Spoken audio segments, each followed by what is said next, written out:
Hey, good evening, and you're very welcome along to episode 46 of the Sopherone Saga, right here on Penny Dragon. My name is Dave Gibson, and I am the creator and also the Dungeon Master of all things Sopherone. So first up, let's get through a few announcements before we play some D&D. Davian's Treaties of Peoples has just hit the finish line over on Kickstarter, and we'd like to thank everyone that helped Penny Dragon hit 225% of the funding of the original target. The latest $1 one-shot, Rotting Minds and Copperbend, just wrapped up over on Backer Kit too. And so Penny Dragon would like to extend their thanks to all who helped smash that target. I think it hit over 4,600%, which is pretty amazing. As the $1 one-shots are always all digital rewards, you should see that project fulfilled very soon. Keep an eye out for the next Halloween-inspired $1 one-shot launching soon over on Backer Kit. Amidst the jovial atmosphere of the High Horse Tavern, an idyllic evening takes an abrupt and horrifying turn. The gruesome death of a gnome unfolds right before your disbelieving eyes. You hastily launch an investigation. Chilling revelation takes shape. Have you unwittingly become entangled with an unfathomable, malevolent entity? Or, will you save your party member in time, or will they pay the ultimate price? Or will you pay the ultimate price as well? Keep an eye on the socials, as that ODOS will be dropping very soon. You can usually find the most recent episodes of the Sopherone Saga right here on Twitch, while the earlier VODs for that stream are on the Penny Dragon YouTube channel, all sorted nice and neatly into playlists. When he's not streaming with Penny Dragon, you'll find our very own Ryan up there over on Twitch TV/Deranged Rhino for all kinds of mischiefs. He plays various games from first-person shooters, platformers. Everyone is welcome. And if you haven't already, please give this wonderful human a follow. And if you can afford it, sub over on Twitch. What are you playing at the moment, Ryan? Today I was actually playing a brand new demo of a game called Potions from a small indie developer. Seems like it's going to be really good, and I think release is set for January. So it's a good time to check out the demo. Was it good, was it? It was very good. Yeah. Getting to make up potions and lob stuff and destroy things. Yeah, it's awesome. That's pretty cool. All right. Great animation to it as well. Nice.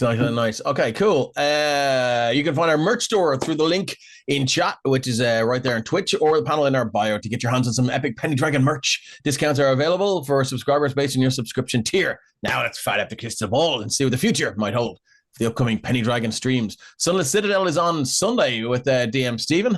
One of the Tabaxi rogue Darathar's 9 lives were almost lost after his second accidental awakening of an undead horde. But that didn't slow our party. Having taken relics from the tomb, they ventured on, facing giant diseased rats. But that didn't slow their pace for too long as they faced nervous goblins and struck a deal. But not with a mysterious cloaked goblin. Never fear as they freed new friends moments before discovering that the dragon Calcrix was most definitely real. As they came face to face with the beast before slamming a door in its face. Join us on Sunday to see how likely it is that door holds.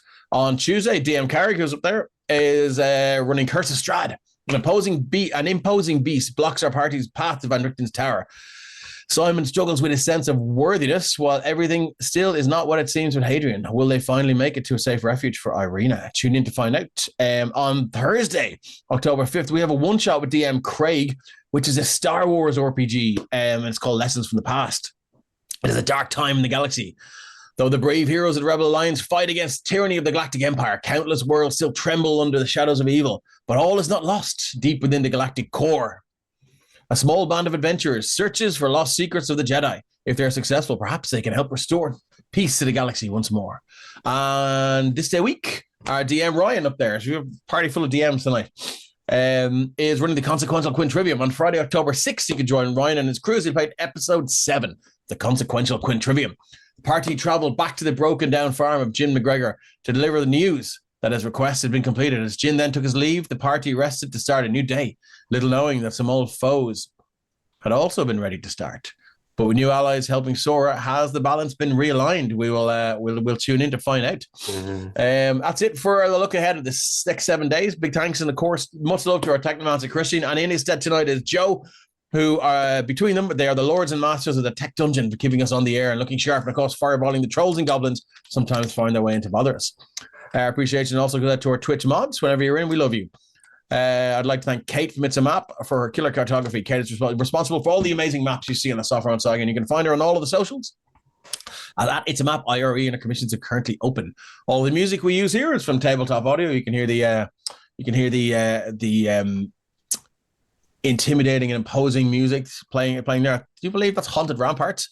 So go and check them out. They are awesome. You can influence the game yourselves directly from the comfort of your own wizard, towers, or dungeons. So you can use your channel points, subs, donations, and bits to give loads of life-saving benefits, such as like heal, advantage in the roll, or bless.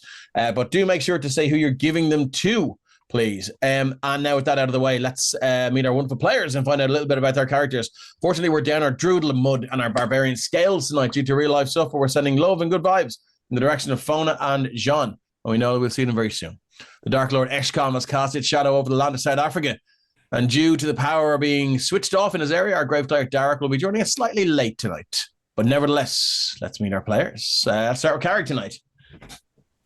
Hey, I'm Carrick. I'm playing Ren, our resident pyromaniac wizard, it's going to be interesting to see how he fares in the sewer. I'm really hoping it's not full of methane, or maybe that could be beneficial. You gave me an idea there. Thank you. Shit.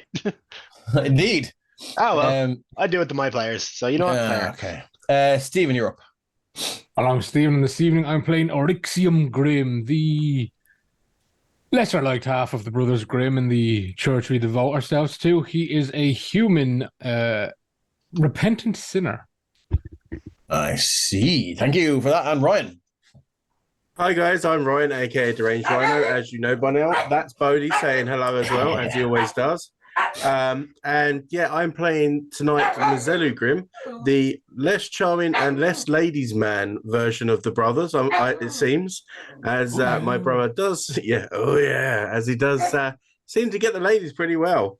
But I'm probably better off with the church, though. Take that as you will. Okay, thank you very much. Okay, so let's do a quick recap before we dive straight into the sewers. You join our heroes as they've arrived in the winter city of Artex, famed for its rejuvenating spring water, ice trade, and adamantine mines. Approaching the gates, the city guard here recognized the two Artex natives in the party, Mazelu and Oryxium Grimm, informed them that a masked vigilante who calls himself a Spectre has been murdering criminals by night. Clad in a very distinctive coat and mask, almost identical to the ones the party's wizard Ren carries. Seems echoes of the wizard's past have resurfaced. Arriving at the family townhouse, Mazelu Grimm discovered that his mother had recently left for wine country after receiving an invite to a wine tasting course from the vineyards of her favourite wine, Radolf Estate. Having survived 2 attacks in the townhouse, one from the Dragon Cult, who Oryxium spent time with, and another from the Chain, the Thieves Guild that spans the continent of Sopherone, our heroes are starting to realise that if they don't take the fight to one or the other, they may not last much longer. Meanwhile, they are now hot on the trail of the owners of the recently closed ice cream store, Cones of Cold, who have been abducted by the Guild of Thieves known as the Chain. As they were negotiating with a low-level enforcer, Piddly Pete, to gain access to the sewers, an amorphous pink tendrilled horror emerged from the concealed entrance to the sewers and dragged the unfortunate enforcer to his doom. So, has Piddly Pete demanded his last bribe? How fast does a cleric in full chain armor fall when they leap into a chute with reckless abandon? And who or what lies in the depths of the sewers of the Winter City? Only one way to find out. Let's play some D&D. Okay. So last thing we saw was this amorphous sort of pink blob. I'll drag it out again and show you guys. Emerge from this entrance to the sewers. I'll just draw, sorry. And wrap its tendrils around Piddly Pete. And are we on the right? We're on the GM layer, so I'll move that to the layer. Token layer. Boop. Are we supposed to be on the Artex map? Yeah, you know. Okay, grant. No, I was just double checking that. Here, I'll move the players over again. I'll move it back over. Should be there. No, we were there. I was just checking to make sure that was the right map to be on. Cool. You know? Yeah. And I will shift Z. So this thing emerged with its horrible. It's this flying or sort of floating pink amorphous blob with these eyes down beneath this massive mouth, these rows of teeth, and as it emerged, it just let this horrific shriek and just wrapped its tendrils right around Piddly Pete. For a second, you could see the man's eyes just grow wide and his jaw just go slack as his eyes just began to dart around, almost as if he relived every horrific experience that he's ever had in one go. And he just grabbed him and it disappeared down the chute. To which Mazelu Grimm in full chain armor just leapt headfirst down the chute as well, I do believe. Yep. Okay, I think we'll get to that in 1 second. Sorry, I will shift ping to where we are, so our tech person Joe can find out where we are. Yeah, and cool. So we will get to you in a second, Ms. Elu. The rest of you guys, what are you doing? I assume, Carrick, you're piloting scales tonight. Sorry, I was muted. I'll take scales as usual. What I'll do is scales is pretty tough. You can probably take the dive. I'm going to cast fly on myself and Erixium. Okay. And then Ren's going to dive straight down. Following. You're going to dive straight down. Okay, cool. Does anybody? Sorry, let's go to Erixium first. And you're currently flying, so you're happy there. Yeah. Okay, cool. Does anybody remember what Piddly Pete said about the way down? Yeah, that's why I cast it. Actually, knowing that, can I retcon the fly to be on myself and scales? Sure. Just because Ren is confident Erixium will remember that. Not so confident scales would. Cool. Yeah, no worries. That's absolutely fine. Okay, cool. Let me just get some better music here. Also, have we been in a fight since we've last rested, or should scales be at higher HP? I feel like we've short rested since our last fight, right? Yeah, let's just say you can. I mean, yeah, like, look, I can always hammer the shit out of scales anyway if you want to bang that up. I'll roll some hit dice just in case because I don't remember, to be honest. No, well, I've got everything full, so I think we took a long rest before we did anything. Okay, yeah, that's cool. Right. So it's you and scales are flying. So that makes Erixium. What are you doing? Are you just jumping down, or are you going to do something else? Erixium will cast Spider Climb and run along the top of the tunnel down. Okay, so it's a straight drop down to shoot. Yeah, we're going to run along the wall down. Yes. So, yeah, as it were. Cool, no worries. So as you do that, let's go to Mazzello. So you, with this large piece of tarp, it's just pulled over. You can see, these rotting vegetables and stuff that's been added to it, like, every kind of day, just to keep it looking very, very unappetizing, so people will pass by it. So it's now cast aside as you jump down. The smell of the sewers hits you straight away, and it's this thick, sweet, cloying, rotting smell as you just shoot down the chute. And you can see it's tight. As you shoot down, you can feel this. It's been oiled and it's been greased. But at times it gets tight, and you must be falling for about 50 or 60 feet at this stage. Are you keeping an eye out for the landing? So what I was trying to do, because I jumped straight in as soon as that creature grabbed the guy. Sorry about that. The idea was that I was doing it so quick that he couldn't have been pulled too far. And essentially what I want to do is I want to try and grab him. And then as I think we're getting to that mark of, I think it was 10 seconds down in, I want to use my shield to kind of like jam between the two sides to try and slow our descent to where that ledge is. But I want to try and grab him first. Okay, so do you know what? I'm just going to give this creature. Do you know what? We'll roll initiative, I think. Okay. Let me just make sure the turn order is clear, and that will just make sure that will sort of see. Oh yeah, it's not clear. Remove all turns. Clear. Boop. Okay, so I think we can roll initiative. Let me pull out my Dreamling. Do. Oh, of course. Why wouldn't it? Why would it be anything different? Yeah, I'll pull out my little Dreamling here and put it here, and we'll let it roll initiative. It's funny because I said it looked like an evil flump. Does a little bit. So we have a 10 for the Dreamling. Okay, cool. Is that everyone in? I believe so. Derek isn't, but I don't know what's the story with him because, like, I know he's. Someone will play Derek until he gets here. I can do. I think I have his sheet. Yeah, he's over by the inns area still on the map. Okay, let me move him then. Looks like most of the chat are playing Baldur's Gate at the moment, which is. I think everyone watches D&D. Johnny is actually in chat there. Hey, Johnny. Does Johnny mind me playing Derek, for a minute? You can always tell me what to do. I think you should be okay with that. Feel free to tell us what you want to do, Johnny. Put him in a body bag. Okay, cool. So let me just see if you want to roll for Derek, we can kick off there. I was just grabbing the sheet. Sorry. Fuck me. I rolled bad for him as well. Like. All right. Let's sort descending. Scales is first up. So, but before that, I just want to see you are below the Dreamling. So you're going to be sort of on the back foot for this, as this thing, because it can fly, it's also using its speed. Right. In addition to gravity, so it just seems to be shooting down. You can hear Piddly Pete just screaming, just his babbling noises. He's not even screaming for help. It's just these cries of pure terror as this chute begins to narrow and narrow and narrow. You can hear your chainmail screeching off the side of this chute now as you fall lower and lower. You're not close enough now because of the lower initiative roll to grab him. So I would like to know what you want to do before we get to the top of the initiative order there. If you got anything else you can do. I don't believe so. Shit.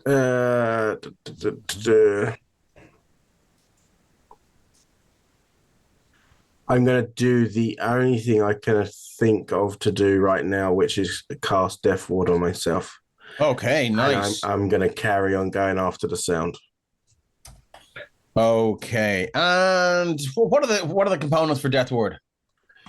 I will tell you right now. It is. Let me put it in chat there. So it's verbal and somatic. So that's essentially, right. You don't have to reach in and grab something while you're falling down a really, really constricted chute.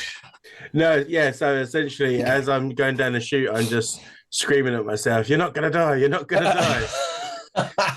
Okay, cool. So you feel that silvery radiance just kind of wash over you, as you have so many times before when you access the Platinum Dragon's divine magic, and you do feel, maybe you're going to survive this now, but we will find out. Okay, cool. So where you are at the top of the initiative order, Scales, what are you doing? You're muted. Good. Oh, sorry, I'm muted. The Scales is now with the 60 feet fly speed. It's just going to keep going as far as he can to try catch up with Mazzello. Okay, I'm going to say pretty fast with a 60 feet fly speed as Scales flies down this chute that seems to be just perfectly vertical. Yeah. You catch up with Mazzello pretty quickly, and there's no overtaking anyone now in this chute. So you're kind of, there's a little bit of a Bill and Ted 2 vibe when they're just falling forever, because it is a long drop. If Scales still has an action, can he try hold Mazzello so Mazzello doesn't fall out of anything there or anything like that? If possible to stop. Try help him in that sense. Grapple him.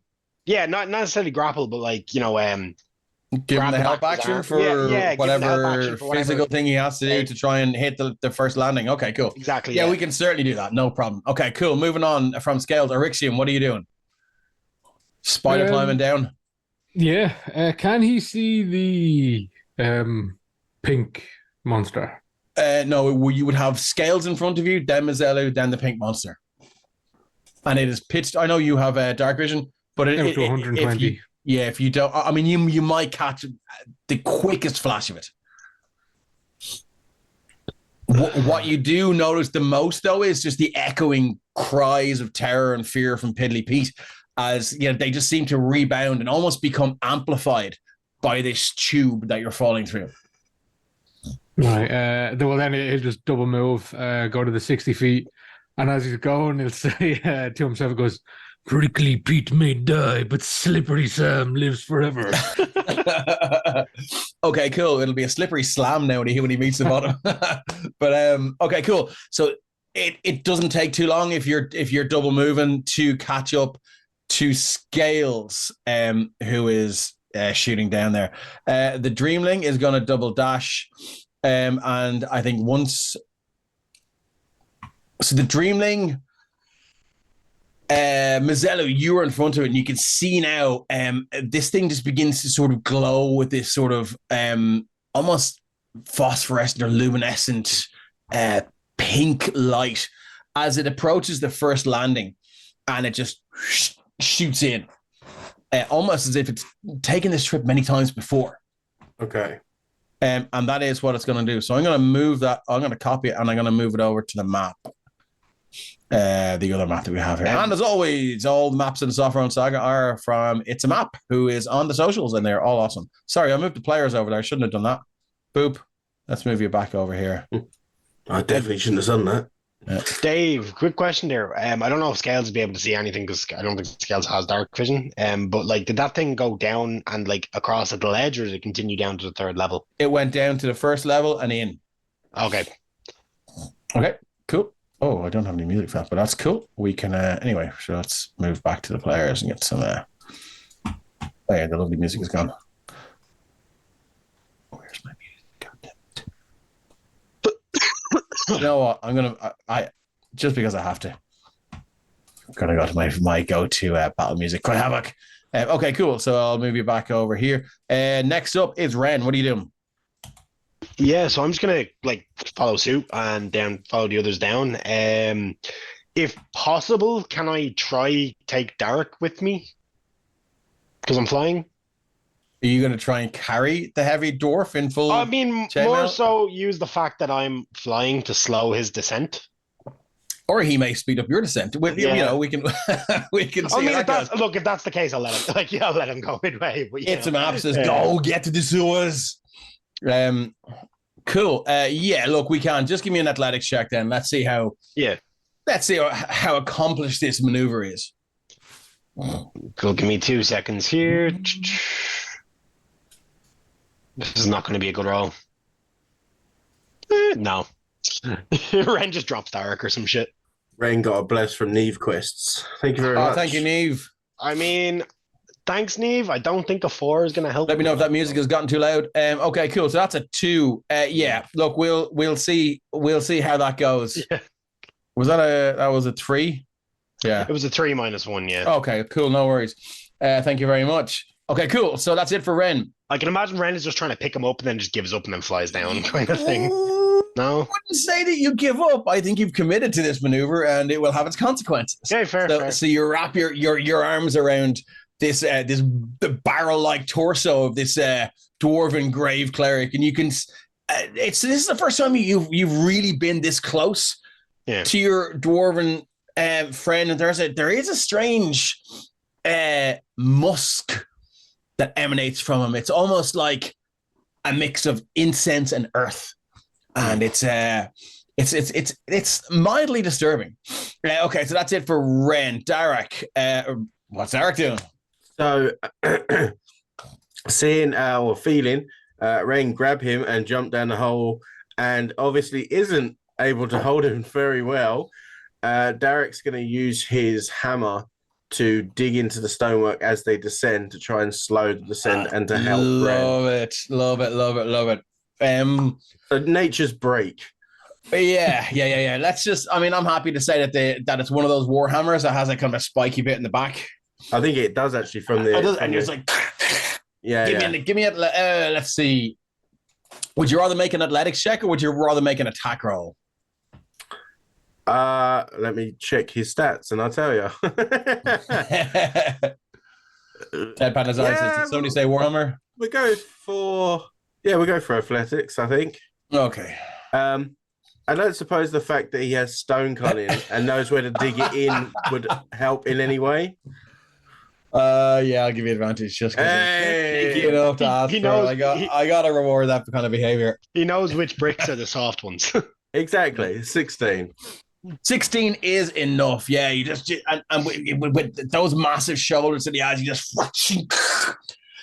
and it screeches down this bricked up wall, and as it slows his descent, almost like you run a finger down a corn cob, all these bricks just start popping out of the wall after him. So there will be a rain of bricks and mortar that will be flying down behind you as you go. But it does definitely slow your descent. Anything else you'd like to do? Yeah, he's going to cast magic mortar. I think that's everything for Derek. Oh, okay, cool. Mazzelu. Okay, so how far am I from this inlet that they went down? Okay, so as this dreamling, this pink amorphous blob, this fleshy lump with all these sort of tendrils flying out of it, it's shot down and in, and it occurs to you in this split second. I don't know if anyone's ever sort of had a situation where like you're cycling along a bike and you go over the handlebars and just everything slows down. You've time to think about everything, and it's just weird when that happens. And so it's kind of this thing where you're just falling so fast, but your brain is racing in slow motion, and it occurs to you that you probably would have missed this, or it would have been at least very difficult had you just dropped. And maybe before Piddly Pete was taken, that there was possibly some sort of system that they used to get down here other than gravity. So, but luckily, because the Dreamling just zipped in, you do now have a frame of reference. What would you like to do? How would you like to slow your fall and try and get in here? So essentially, as Scales has grabbed my boot and is kind of slowing me just enough, what I would like to try and do, if I can, is just as I get to that inlet, I'm going to slam my shield off the wall on the opposite side of that inlet to push me in. Okay. I think we're going to go ricochet myself, basically. Okay, yeah, I think we're going to go straight athletics here for this. I gave the help action there as well. Oh, lovely. Okay. Scales, yeah, so for Mazzelu. Yeah. I thought you gave it to Derek. No, that was Ren trying to, but that was Ren. Sorry, yeah, cool. Let's see it. So you have an advantage in this. 17. 17 is just about enough. So as you slam the shield against the back wall, they shoot and you throw yourself forward. It's not perfect, and are you wearing a helm? No, I don't. No. So as you sort of throw yourself towards this thing, the top of your forehead just cracks off, the top of this inlet, and you're going to take just 1d4 points of bludgeoning damage. No, that's fine. That's 2 points of bludgeoning. Now, bang! Your head is thrown back, and you just feel this like kind of ring in there in your ears. And you manage to hang on and crawl in. You can see this Dreamling shot down the tunnel now. Okay. So that's far away from me, kind of thing. It's using its movement. Let me just see what its movement is. I think it's 50 feet. Oh, they're nippy little bastards. Yeah. No, sorry, 30 feet fly. But they are nippy. But he's dashing, so 60. Okay, so yeah, he's got a good 20, 30 yards on me at this point. Yeah. Okay. Did any of that count as my movement? Or was that just falling? No, I'd say it was action, so you can use your movement now if you want. Okay, so yeah, I'm going to use my movement to just get along there. I want to try and keep sound or visual so that I can know where it's going. Okay. Welcome to the chat, Miss Jawbreaker. Linda, she wants to know what happened to all of her blesses. I used them, yeah, Linda. You weren't here. So there you go. I used them, and I hope you're proud. Okay, cool. So at this point, we're back to the top of the round. I'm going to hold off before I drop you onto the sewer map just to see how everyone does, because if somebody rolls really poorly here, we could end up with a split party, and I really fucking hope that doesn't happen. Okay, moving on. Scales, what's happening? Oh, hold on. Sorry. She can't give more blesses. Let me see. Is it because someone blessed recently enough? Yeah, Neve just blessed. Yeah, I think it does it say there's a cooldown, Miss Shawbreaker? Have you got enough points? Yeah, I mean that I'd love to know how she gets so many points to give people all these blesses. Okay, cool. So just as I can't, Joe and Christian might look at that in the background. I think it is just because another customer blessed. Okay, cool. No worries. Okay, so Scales, let's go. Yeah, so I'm assuming can Scales hear the ruckus that's from the failure that's just happened up above with the dwarf and trying to slide down and shit? Yeah, I would say it's quite noticeable. Scales try use their action to try hoosh Derek on his way down into the hole instead of down further, into the first floor. Just move down because they're flying. Sorry, explain that to me again. So basically what I want to do is to have Scales ready at the entrance there to help the others that are like falling. Okay, cool. So Scales has fly on them. Yeah, I cast fly on Ren. That's no problem at all. So you can just just kind of sit there, and if someone looks like they're gonna miss the gap, then you can just grab them. Certainly, that's a good idea. It's tight enough where there might be room for two there, so it would be advisable to sort of squish over to one side. Yeah, I'll do that then. Okay, next, scuttling down this pipe is Eryxium Grim. What does your magic now, because you were previously Warlock and now you're Paladin, right? So your magic, your abilities are granted by the Platinum Dragon at this stage. Yes. So there's no real nefarious or oh god, what's after happened? Okay. Okay, cool. So it's all silvery and magic. Platinum brilliance of radiant light. Yeah. Lovely. Okay, cool. So you're scuttling down. Heading for where he saw his brother bounce off a wall and in. He ping pong. Okay, yeah, that should be pretty easy to do. And I'm going to say that you are successful in that, given that you're spider climbing. What would you like to do with your action? He will summon the armor when he's out of the restricted space and into a crossway. Okay, cool. For everyone who is new to the game, what does it look like when Eryxium Grim summons his armor? There is a bright flash of light as if struck by lightning. Can't really happen in the sewer system, but like a sequence, like a sequence out of a 90s Power Ranger movie, he goes from his ragtag robes and blind eyes to being in this immense spiked platinum plate armor, and his eyes turn on electric blue. Nice. Okay, cool. So yeah, and Eryxium then is like standing right beside Scales in the thing there. Cool. I see it like Shazam. You know when he says Shazam, and it's Shazam, and it just changes him completely. Oh yeah. Cool. The Dreamling is going to zip on. That's all it's going to do, and we're up to Ren. Yeah, so I haven't failed horribly to try help Derek down. Ren's just kind of like at full like flight speed, just go, and then in the inlet if you can. How much movement would that take? I think. So you want to get into the inlet? Yeah, like I have 60 feet flight speed, but I can also like use my action if needed. I think I think your movement will get you in there. Mr. Oberg is still having trouble dropping blesses. I don't know if Christian and it's just a cooldown, I think. No, she said it's been more than 5 minutes. Don't worry about it, Linda. And it's just down there out of stock. Yeah, he doesn't need him. He doesn't need him. It's fine, Linda. You go back to sleep. He's the DM. He can make up reasons. So I'm sure Christian and Joe will be working on that.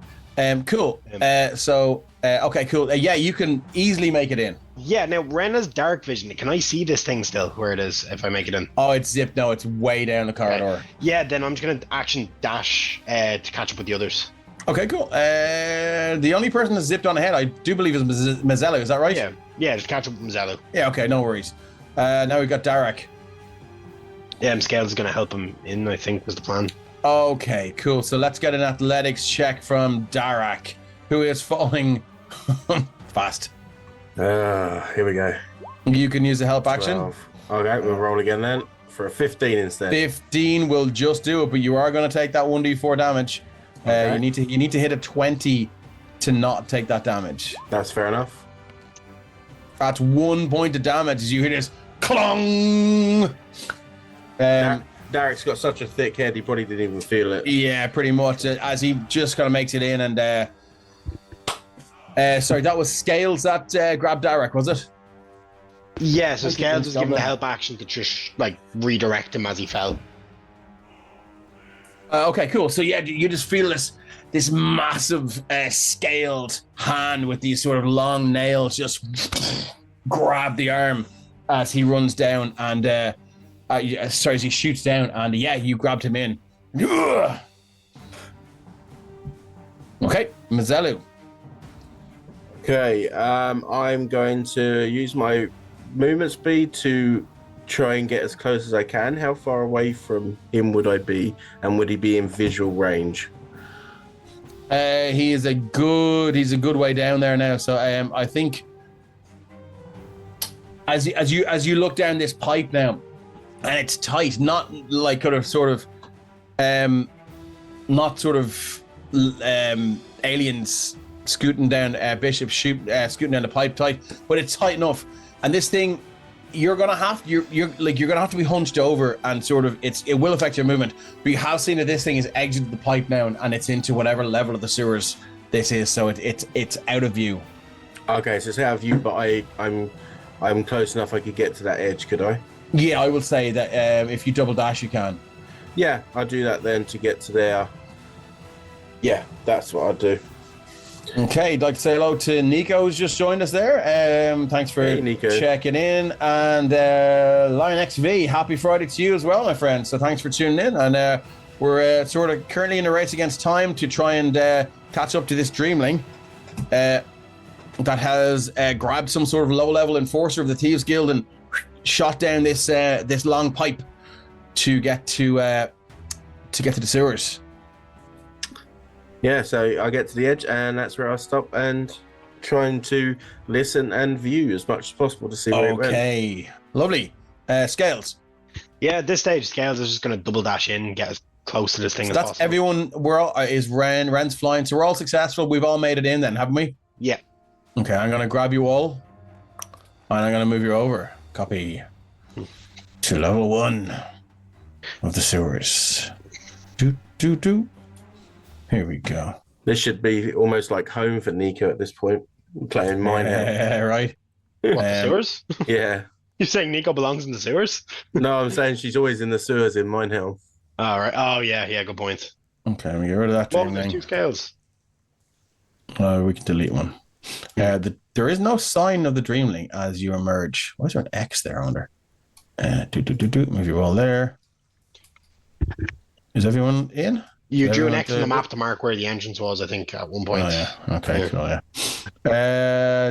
So who was first? Mazzello was first, and then Scales. You do hear echoing down these tunnels the cries of Piddly Pete, but they are far away. At this moment, I'm going to take you out of turn order. I'm going to move that Dreamling as well. Yeah, I've committed this far. I'm going to keep running. Okay, we're out of turn order now, so you're just going to run with complete abandon through these sewers. Just no, it's a good point. It's a good point. No, it's a good point. I'm going to be so I'm going to be running, but I'm going to be checking to make sure that I'm not going to get fucked up. Fucking second. Why can you guys see? I thought I did dynamic lighting here.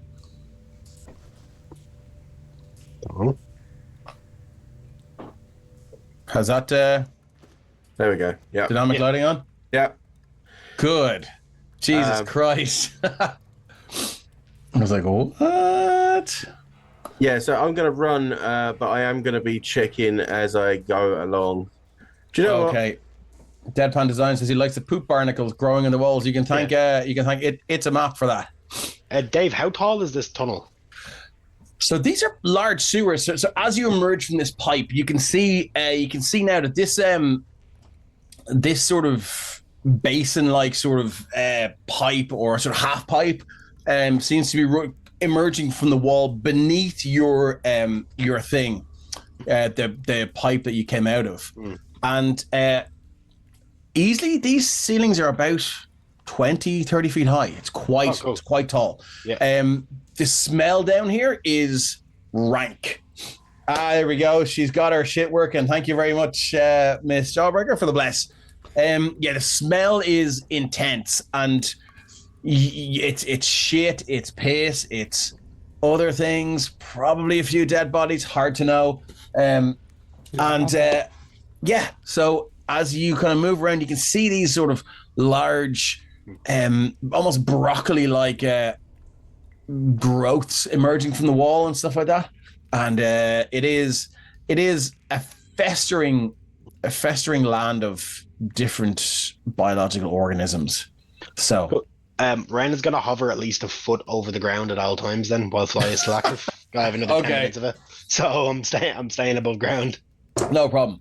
So as you move along, you do hear echoing this kind of like sort of rebounding cries of Piddly Pete. Just echoing back and forth. Impossible now at this stage to tell where this thing is. Orixium with true reckless abandon running on the roof will head in towards the echoes. Yeah. Okay, cool. You can use your movement to you can move your token with your full movement there. So 5, 10, 15, 20, 30. He's get about the bridge, but he's on the roof and not the floor. Okay, cool. Good to know. Upside down, Spider-Man. And yeah. So you guys can move your tokens along. Yeah, you're hooping along. The scales also keep flying around. True. With either my passive or with an active perception, would I be able to focus more into kind of working out where it is more than just the rebounding echoes? This would be something I feel that dwarves or dark elves or subterranean creatures will be better at than you would. You can certainly try and make an active perception check.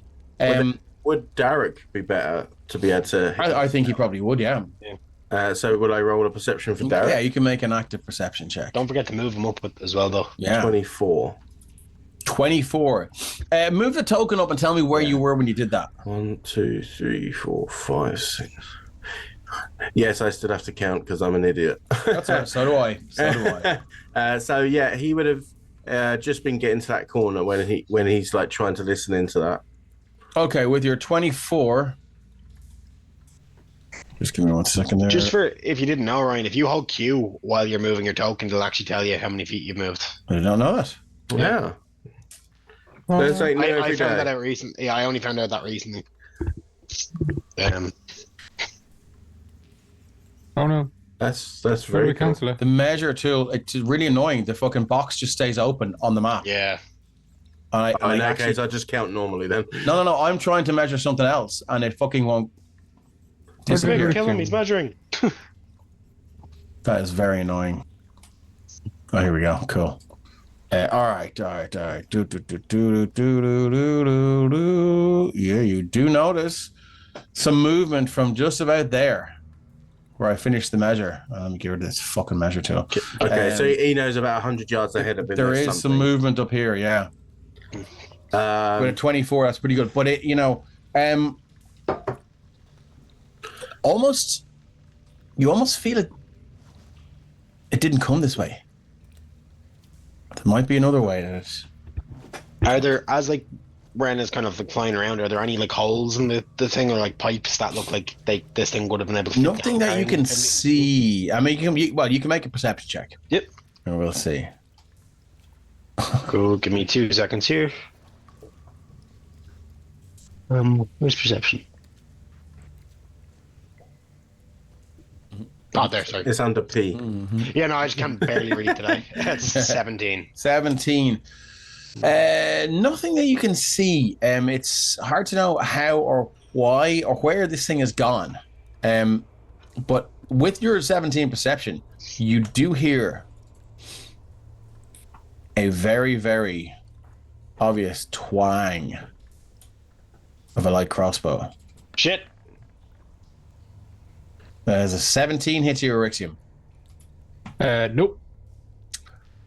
Well, it deflects off. It's so you hear this like, and as this crossbow mechanism goes, and for actually, do you know what? It's borrowing from hidden position. It's still 17. So yeah, and this bolt shoots through the air, bounces off your newly summoned armor. And you can see now this creature here, as we all are very familiar with these boys. More daggers to sell. We move to our token layer. And you can see this fella here goes, nah. Let's all just take it easy down here. Who the fuck are you? What are you doing in our sewers? We've come to help Prickly Pete. Did you not hear him scream? I've heard that guy. I've heard Prickly Pete scream like that when he loses a card game. Ain't nothing new to me. This pink fleshy thing kind of grabbed him and dragged him down here. We were trying to come down after him to stop him from getting killed. You hear this pink fleshy thing? Was that your mum? Maybe. Could be yours either. Oh, okay. The boys here now, you can see there's two of them here standing on this pipe. That's probably about like maybe 10, 12 feet in the air. Rusted, deadpan design, this pink fleshy thing. Nice. Now, when you say rusted, how badly rusted are we talking? It's just a kind of a layer of rust in the pipe. It still seems more than ample to sort of hold their weight. And they're not heavy gentlemen at all. They seem quite lithe. I was just more so gauging if a well-placed attack would like be able to break the pipe. But no, cool. Right, you can certainly try, maybe a shatter might help. Okay, cool. So the two boys are there now, and they're like, see that pipe you boys came in? Well, you crawl your little rusty asses back up that pipe and get the fuck out of here. Yeah, we will, but we make sure Pete's safe. If he works for us, we'll check this out. Fuck off. No. What? Your letter word, N and O. Which one did you not understand? What do you mean, no? We've come to help. We'll murder you. We'll fucking murder you, mate. At this point, would we have all caught up to kind of the same area? Okay, I think cool. so, yeah. I mean, you can try, but the last of your group that tried that didn't really end well for them. What's that mean? What do you think it means? Saying you've killed some of our boys? Saying some of your boys have stepped in places they shouldn't have and paid the consequences. Oh, I see. Now, Dave, before I do what I'm thinking of doing, the smell in the air, does it smell like it would combust if I did something pyrotechnic? Would I be worried? I mean, You've got COVID. You can't smell, motherfucker. I have COVID. Ren doesn't. I would say, yeah. Just because Ren's a transmutation wizard, so he's familiar with the Give me a perception check. Yeah. Michelle Berger wants to know, how is Shane? Shane is an animated sort of sentient talking plant who is strapped to Scales' front, who is our resident barbarian, and he is in good form. That will be a 3, my friend. Hard to tell. It does. There is a lot of methane in the air. Yeah, Shane is doing very well, Linda. No, the methane would be good for the plant too. Okay, I won't do that. It's up to you to see if you want to. I didn't ask how big the room was. I said. Yeah. No. If it's he isn't sure, he's not going to do that. I mean, what's the range on this? 90 feet. And how far am I from them?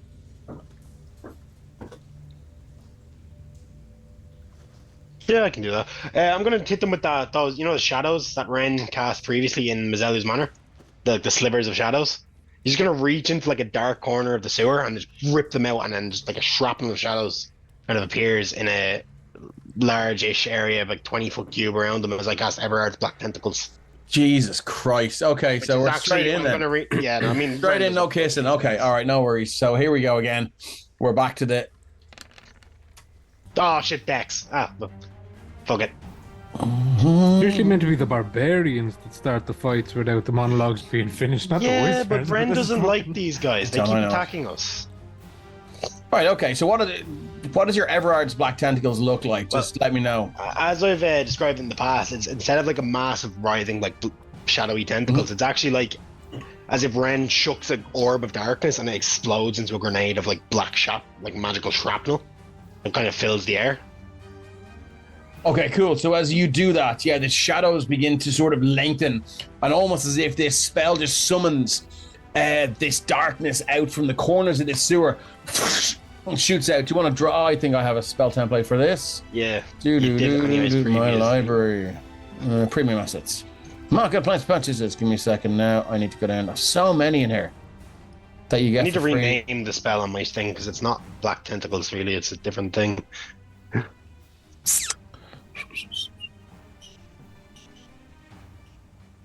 Sorry, what it is? I should have had this ready, but I didn't.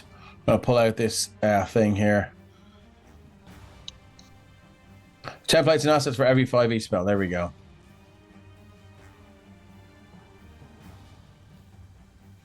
Now, boop. I've actually just renamed it on my sheet to cool, so you should be able to move that around, and then I'll set it to back. So I'm just gonna up on the pipe. I actually can't move that. Oh, sorry. Okay. Yeah, up on the pipe. I want to put it like directly there and like in that area. How's that there? Yeah. Yeah. Okay, we'll set the back. Hoping that if they try dodge, that they'll fall, kind of thing. Okay, cool. Nice. Okay, cool. So they both get a DC 15 dexterity saving throw. Let's go for the first one. So. The first, oh yeah, they're damn right. They should. They're master thieves. Here we go. Dexterity saving throw. +7. Yeah, both save. It's a 20. No, this guy's gonna go as well. Oh yeah, sorry. Right. I thought it was both. I just always roll with advantage. Boop. Yeah, that's a 23. Okay, cool. So they both make it. So what happens? Well, I'm assuming the like shadows will start lashing out at the pipe as well, will they? So they must succeed in a dexterity saving throw, take 3d6 bludgeoning damage, and be restrained. The creature that starts a turn. So yeah, they're gonna have to jump down on their turn. Oh shit! That was kind of the point. That's what Ren was trying to. Creature starts its turn to the area and is already restrained, takes damage. Creature. So yeah, they need to get the fuck out of there. So that's what they're gonna do. Cool. All right, moving on then. I think. Do you know what? Appear to be human, or would Erixium tell? It's hard to tell from here. They are sort of wreathed in shadows. Let me clear the turn order, and we're gonna kick off here, because Ren has started the shit. Okay, let's go. It's pitch black down here, is it? It is pitch black. Yeah, there's a slight glow from those kind of phosphorescent growths along the inside of the walls here. Thank you very much for the follow, Pixelmate Graphics. Great to see you here. Appreciate you. Also, okay, cool. The fly would have stopped, so Ren and Scales are now standing on the ground. Okay, cool. Good to know. Let's order the turn order and kick off here. Shit has hit the fan. You've instead of talking and negotiating, we have this master thief here. He is going to use his movement to go jump down off the pipe. 5, 10, 15, 20, 25, 30. You get to there. Sorry, there. He's sort of waist deep now in this sort of sludging, slow moving river of effluent. And he sort of kind of leans out over and he's going to take a pot shot at Mazzello. Hey, thanks for the follow, Pixelmate Graphics. Yeah, I just said that. Oh, sorry, I didn't. That's all right. Sorry. 13 ricochets off the shield. You see sparks fly as this crossbow bolt just shoots off and scrapes against the wall. It's going to use its movement. That was his action. It's going to use its bonus action to hide. It's going to sort of dip its head down right into the shit. Let's give it a stealth check. 22. Okay, that is good to know. Let me just write that down. For you. Cool.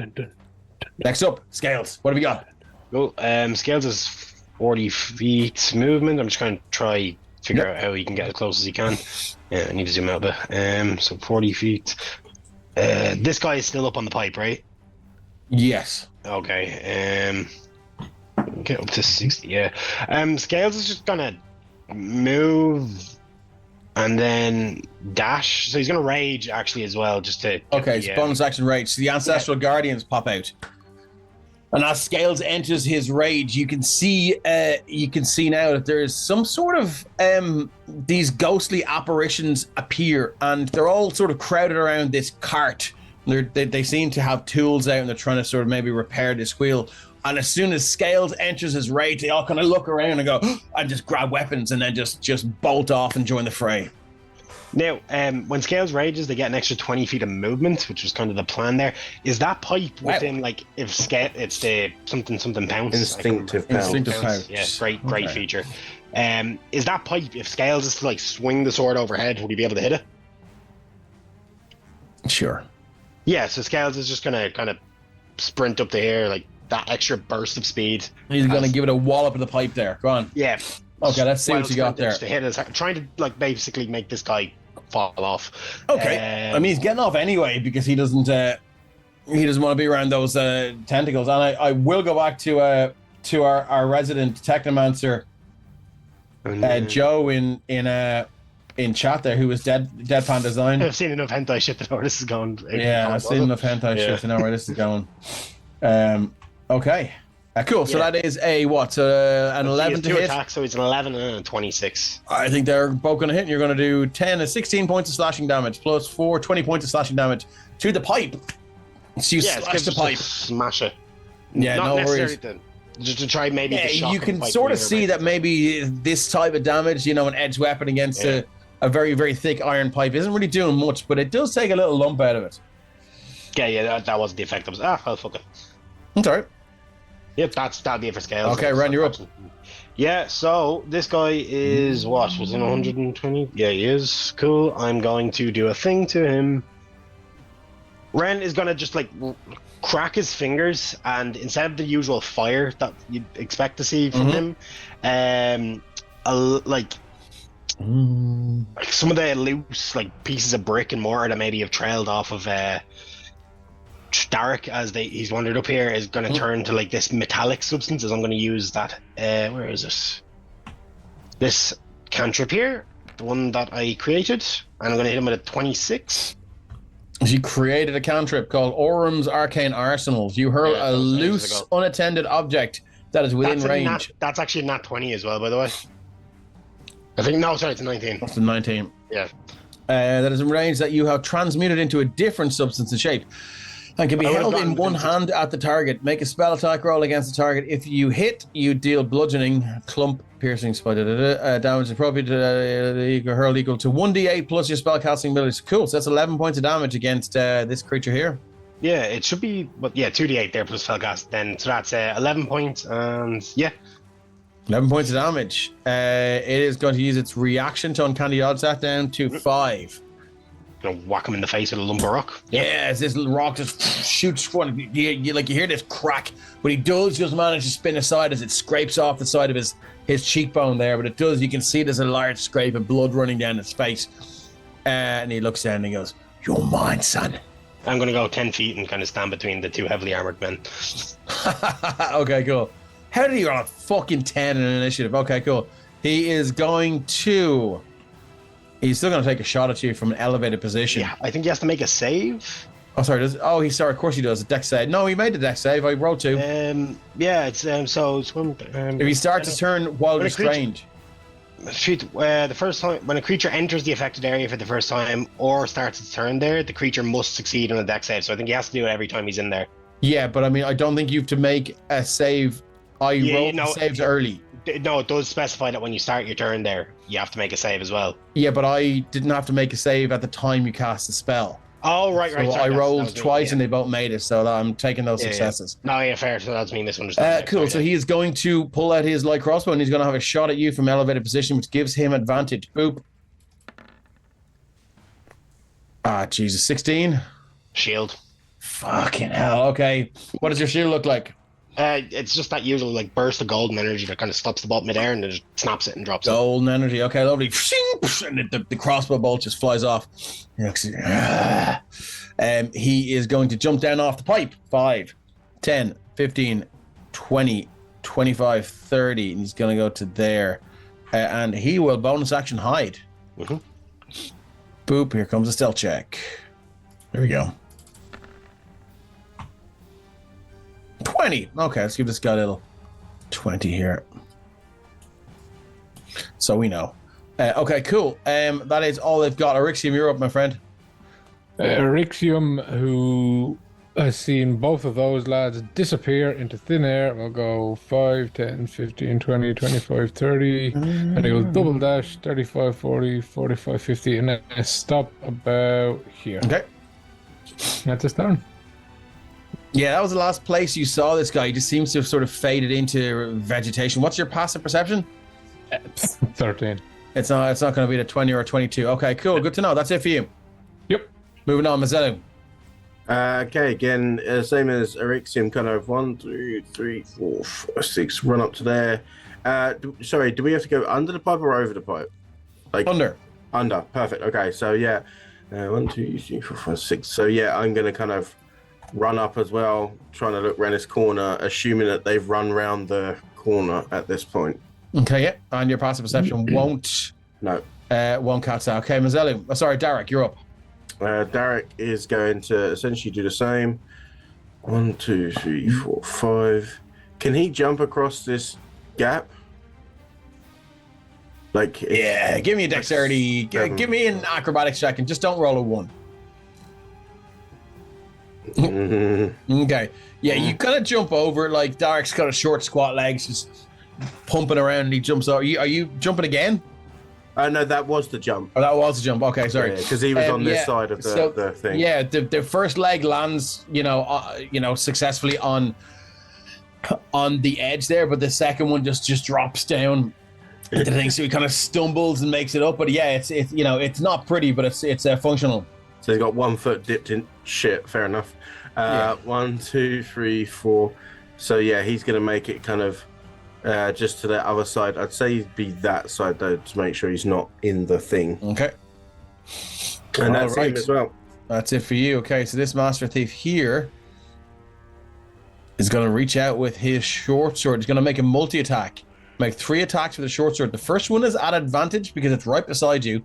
And it's striking from a hidden position. So let's go with that. To 20 to hit. On me, yeah. Okay, so that is going to be... Don't tell me... Ah, for fuck's sake. All right, they still don't roll the thing. So I'm going to roll it. So what is it? He's going to use a sneak attack, which is 46. So you're going to take 5d6 plus 4 points of damage. So slash or 5d6 plus 4. So was that would Scales be able to use their Ancestral Guardian's reaction on that, the half damage or the reduced damage thing? Yeah, you can. Yeah, we once you've seen it happen. So he reaches out, almost like just emerging from this river of shit, and he grabs your chain vest at the bottom, pulls it out, and just slides this short sword in. You can feel the flesh just parting against the wickedly sharp point of this short sword, and you can feel the scrape of metal against bones that you've never felt in your life. But now you understand that you should have no business feeling anything to do with these bones. And he pulls it out and he just looks at you.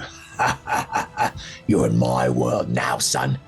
And he's going to make 2 more attacks. The but first attack I'll reduce by 7 with the spirit shield. Okay, cool. Yeah. He's going to make 2 more attacks. Okay, 2 more. He's a multi-attack, yeah. So that's a 20 to hit. 20 does hit, yep. So he doesn't get his sneak attack. He gets 1d6 plus 4 slash or 1d6. I need to fix these guys. I don't know why it's not roll damage for me. That will be 9 points of damage, and I assume the 9 misses. The 9 does miss, yeah. Okay, so that's a multi-attack. I'll just throw it in there so you know. Oh no, I trust you. Yeah. Cool, just for our viewers as well. Okay, cool. Michelle Berger says, sounds like a female romance book. What, Kinky Puddle? Or One Sticky Shoe?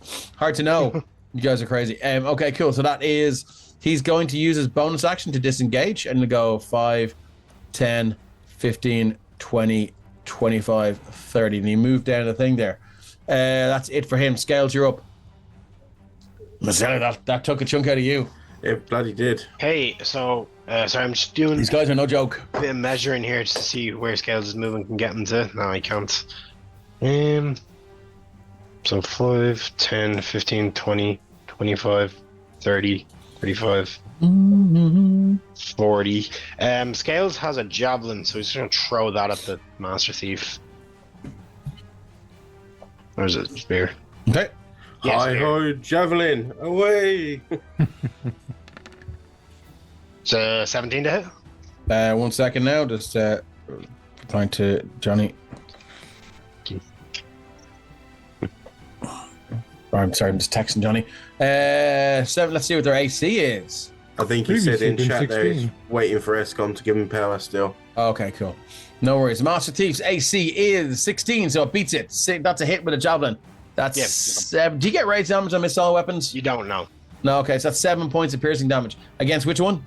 That one there that we can still see. That one's Oh, still okay, hit. so the javelin hurls through. And you can see now there's this sticky sort of green gloop, almost like webs that just got doused in this in this thick green gelatinous type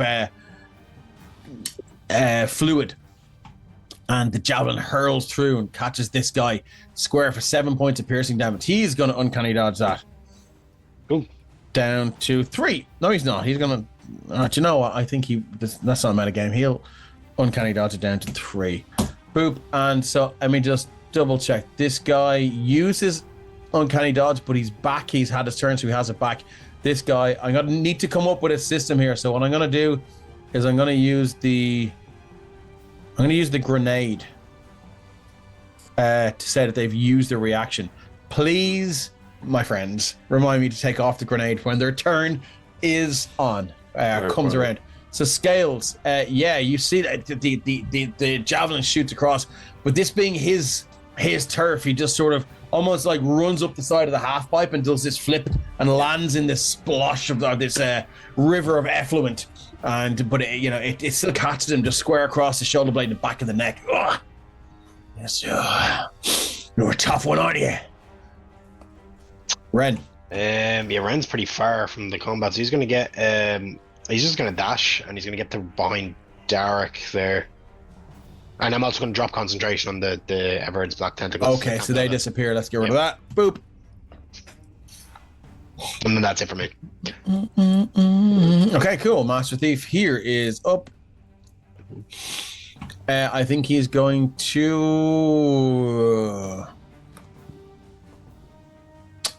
So he'll have to emerge from his hiding position. I think you can move. Can you move when you're stealthed? I think you can, can't you? Yeah. So he'll snake up here, and he's gonna make a first attack against Eryxium with the short sword. So this is How tall is this guy? About 5 foot, 5'8". How tall is this tunnel? About 20 feet high. Rixium's on the roof. Upside down. Oh, sorry. Well, then he's not going to do that. Sorry, I forgot about that. Cool. Well, then I guess he's just going to shoot you. So here comes the light crossbow. Boop. With advantage. Has a 24 to hit. Yeah, I'll let it hit. You'll let. How magnanimous of you, sir. Okay, cool. Let me just pull up the character sheet here because it's not all the rolling damage. You roll 20. That is 1d8 plus 4 plus 46 sneak. So slash or 1d8 plus 4. Slash or space 1d8 plus 4. That's 11, and I'm gonna slash or 46. Oof. So you're gonna take 30 points of damage. Can I spirit shield that since Scales is gone again? Did you not use your reaction? Scales has gone since. Okay, cool. Yeah, no worries. You sure can.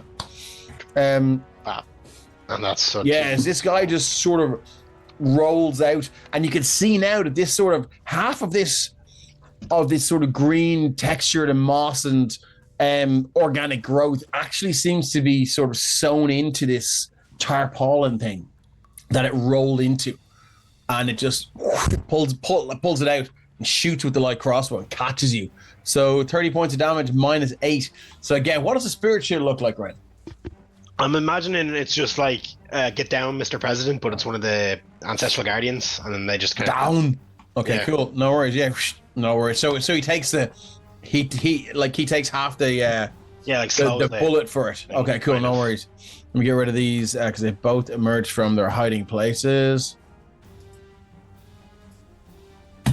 Yeah, cool. So that is his attack. So he's going to use his... Doesn't need to disengage. He might actually. So he's going to go 5, 10. No, he's not. Oh, he doesn't know Scales has Sentinel. 15. Scales uses his reaction anyway. 20, 25, 30, 5.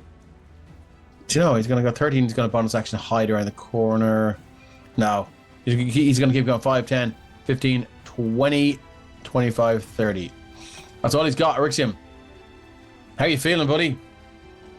Annoyed. If he saw him coming, he could have summoned the power of Bahamut to shield him.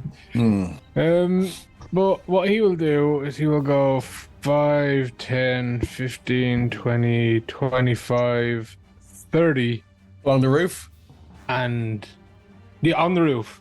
But as he gets to 30, drop longsword down onto the unhidden thief. Okay, cool. Yeah. Silent, well, probably not silent death. Just give me a quick acrobatic check, because it's a 20-foot drop. Let's see how well you. 11. Okay. That was not too bad as you just drop.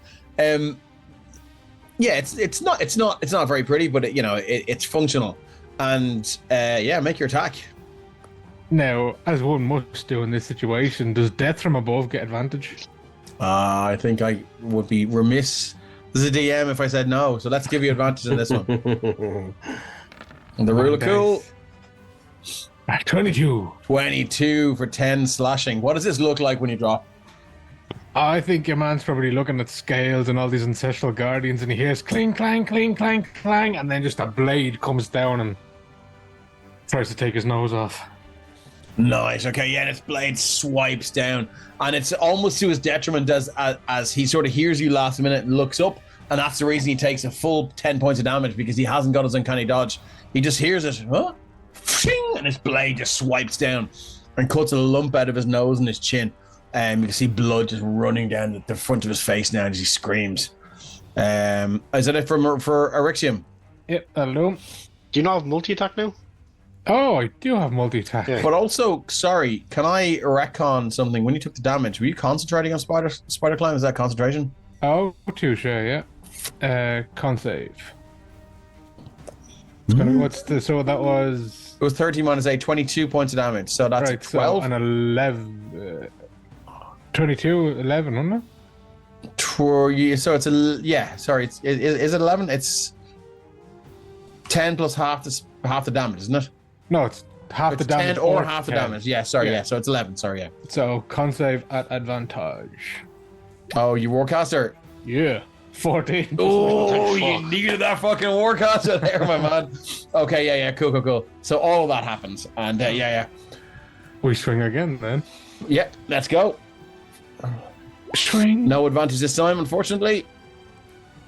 As a 13 to hit is not going to do it, my friend. He's ready for you now, and he just settles back with this sort of almost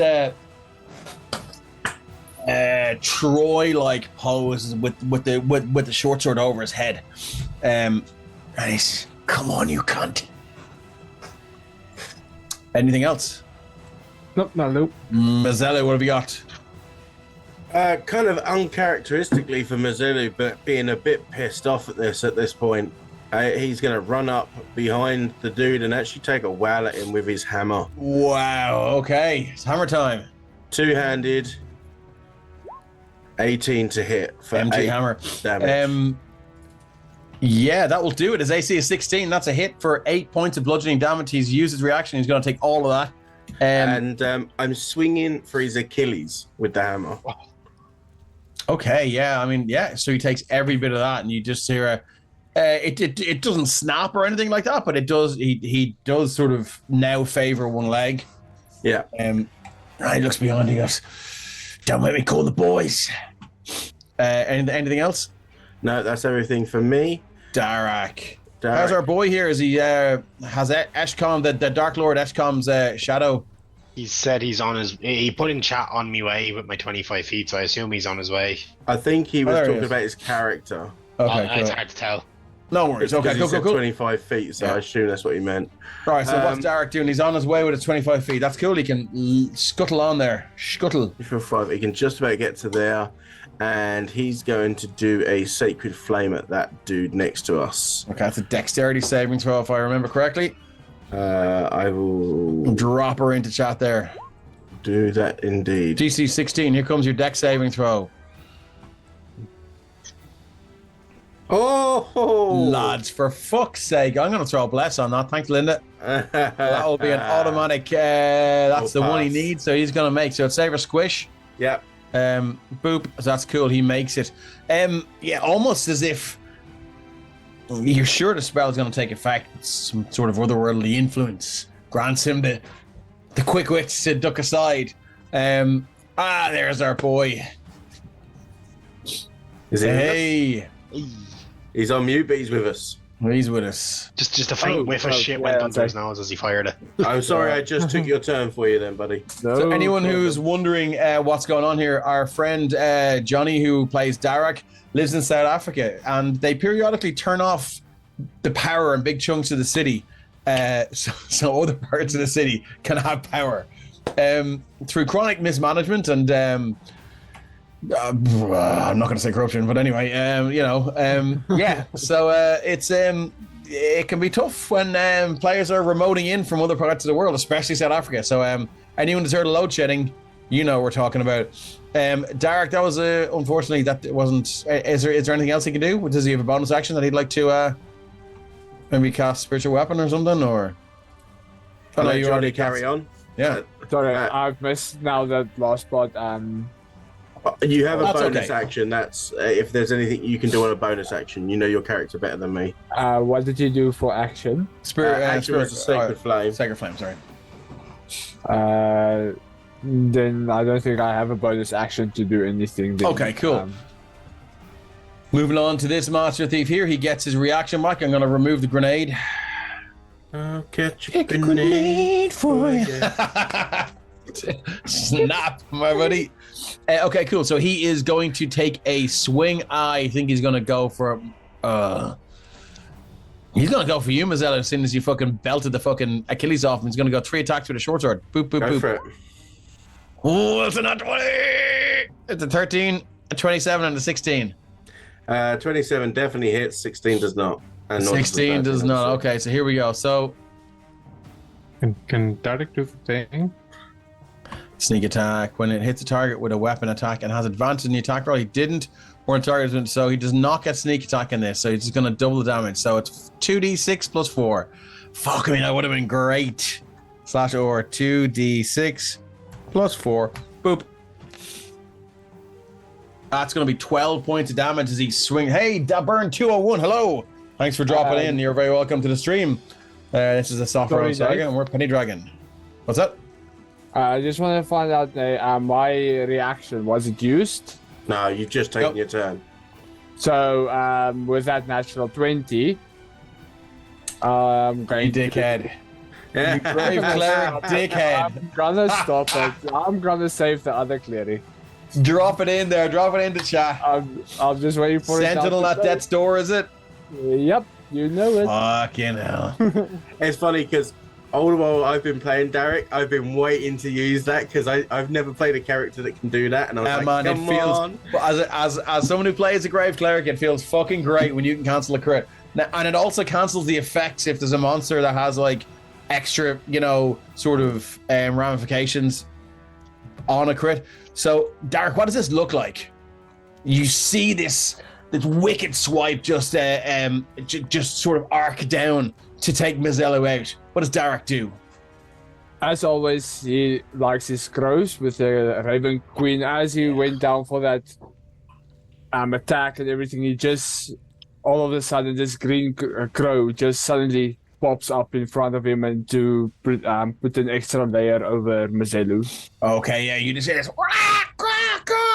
as this massive sort of spectral crow just beats its wings and they flare up, and you can see, oh the fuck, and it distracts him momentarily as the blade slows.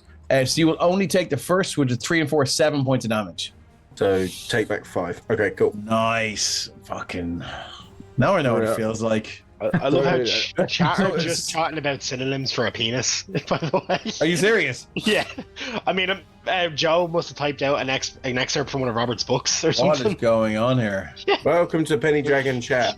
The bandit pulled out his long, hard bone, the same bone he's used to make countless people howl. Joe, Holy we're gonna need fucking that shit, NSF4 put up on the main page. Yeah. That's it. Joe used to play Robert in this game, but due to real life stuff, he had to head off and he didn't have the time. But Joe, can you drop in his character used to write smutty books, so you could drop in into chat the titles and the synopses if you have them there. I would fucking love for people to see them because they were fucking brilliant. He said that Linda started it. Linda always starts it, but you escalated, Joe. You can drop one in. Hey, that's what she said. Okay, cool. That's what he said. Cool. So that is. So where were we? That was. That's all he can do. So 16 didn't hit. No. Okay, so he's going to use bonus action disengage and go 5, 10, 15, 20, 25, 30. That's all he's got. He has his reaction back. They both have their reactions back, and that's it. Scaled. Scale, yeah, sorry, that's me. What the hell is this conversation? Yeah, sorry, that's me. Davern 201, like our chat are just they're filth mongers, so get used to it. Sorry, I forgot. I was Ravens Rangers says drop one in. Are they detachable? Do you know the biggest joke I've ever seen in the chat was Carrick saying we're all mature adults here? Yeah, that's why I said it. Yeah, Scales is gonna go just charge 40 feet towards this guy. And, I'm gonna need an acrobatics check to just get over. Actually, so show me the route you're taking. Scales is gonna go that way. Okay, so that's 2 acrobatics checks to get over those. Oh right, I didn't realize that was the thing. Okay, fair. Yeah, I'll do that. Just don't roll a 1. Yeah, no worries. Fine. Give me. It's all 2 good. seconds. Easy. What could go wrong? Scales can fall face first into shit. That's what could go wrong. So that's 1, 2. You want to be a farmer? 1,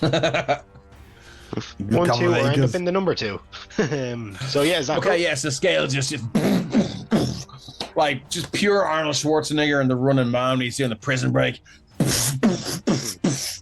and scales just hoops over. So move your token there. Yep, to there, and just for added flavor of the stab, it probably won't do anything statistically. He has had the sword in the shit, so yeah. Yeah. That's okay, cool. Stab in the shit. 11 is going to miss, I'm afraid. So 14, 11, 17. And 17. For 15 points. That beats it. His AC is 16, yeah. Yeah, so do 15 points of stabbing damage unless the shit does anything extra, which I don't think. I mean, if it does it to him, it does it to you. Do you want to go down that road? No, I don't want to go down that road. I don't want to invite harm. I mean, I can totally make up a mechanic on the fly if you want that. No, I'm fine. Would you like that? I don't want to get shit in my wounds. Okay, no worries. Cool. So yeah, that is a 17 for fuck me. 15. So he's definitely going to use his reaction. 2 uncanny dodge that down to 7. Yes, it's mad how 2 of these guys are doing okay against 1, 2, 3, like a reduced party. I used to especially when Jaden was here. I used to have to really up the ante. The fucking combine harvester would kick ass. Cool. So just because they got the distance on us. Oh, I know. Yeah. He just swings by and just the blade just shaves a little bit of his hair off, and you can see some blood running down his scalp, and he goes. Joe has dropped that excerpt, by the way. Oh, here we go. Tantalizing temptation in Templetown. Our hero, a half-orc warrior named Gamud, arrives in a mysterious town. Looking to get out of the rain, he stays at the local inn where Felicia Sunripple, the voluptuous human barkeep, runs the show. Things quickly heat up when she offers to help him wash off after the long day. Gamud soon regrets the romp when he learns that Felicia is married and her husband is an unsettling man with horrible body odor. A dark secret bubbles just below the surface of this steamy affair, and what some are calling the romance mystery of the decade. That is fucking brilliant. And what was the one behind enemy lines? You still have that, Joe? That was fucking gold. Okay, cool. So sorry, Scales does that. So that was he's uncanny dodge that down. I've taken the damage off him. Cool. Is that it for Scales? That would be it for Scales, yeah. He looks at Scales and he goes, "Don't think I haven't forgotten about your wizard friend. Oh, I'm gonna murder him." I'm just imagine Scales going, "Okay." Yeah, Scales like, "You're not." Yeah. Cool. Moving on. It's Ren. Yeah. Speaking of a wizard friend, so Ren, can I get to see this bit of rock sticking out here? Is that sand animal? That's an archway. Over. No, but the bit below it there. Where are you? 5, 10, 15, 20. Yeah. Why wouldn't you? You know what I'm saying? Is that enough room for Ren to stand on? You can scooch in there. No problem. Yeah. Yeah, so Ren's gonna go to here, and then you had your movement reduced or something, and I'd forgotten. No. I was just trying to see if I can get to it. No. Ravens Ranger says, "Don't remove the dirt because it causes things to grow." Look, there's a little bud now. Mm-hmm. Oh, here we go. Behind enemy lines, a shorter work where a two-member reconnaissance team are caught in a snowstorm behind enemy lines, unable to light a fire for warmth. As to not give away their position, the 2 scouts huddle up for body heat, and things take off from there. Certainly his most explicit entry in the series of books. This one is more just unapologetic smut. It is, however, based on a much more embarrassing experience. Yep. Okay, cool. Yeah, magic missile and using the wand, so I'm going to dump 6 levels of it. Oh, Jesus Christ. So that's 3. That's another what? I have another 64 plus 6. 664. Yeah. Just There's Paddy in the chat. Nice to see you in, buddy. Yeah, that'll do. Ren would warm you up. Don't bother, he says. Yeah, that'll do it. Not this time, no. Not with all the methane and shit around. That's a bad idea. Ren's going to do 27 points of force damage to that Against guy. which one? The one that's up against Scales. So he's used his reaction, so he can't... Yeah, he just... I need to give him a little grenade then. As he gets hit in the face with a magical grenade. Hello, Drinks Goblin. Thank you. Cool. So he's going to take all 24 points of force damage. Fuck me, that does... What is it? 6 missiles shoot across the sewers. Yeah, 6. And they all hit him square in the chest. And then 2, 3, 4, 5, 6. Actually, should be 8. Because it's 1 per every level after first. You rolled the right damage, haven't you? I did. I'm 1 off, so I have 1 more d4. So, yeah, there. That'll be it. That'll be the total damage.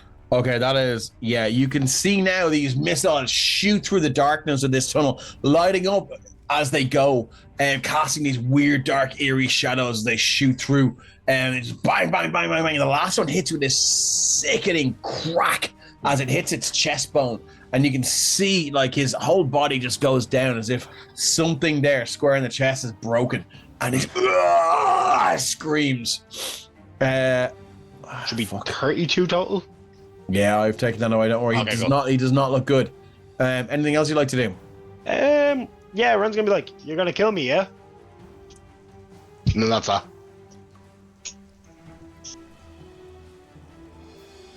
That mouth is going to get him in so much trouble.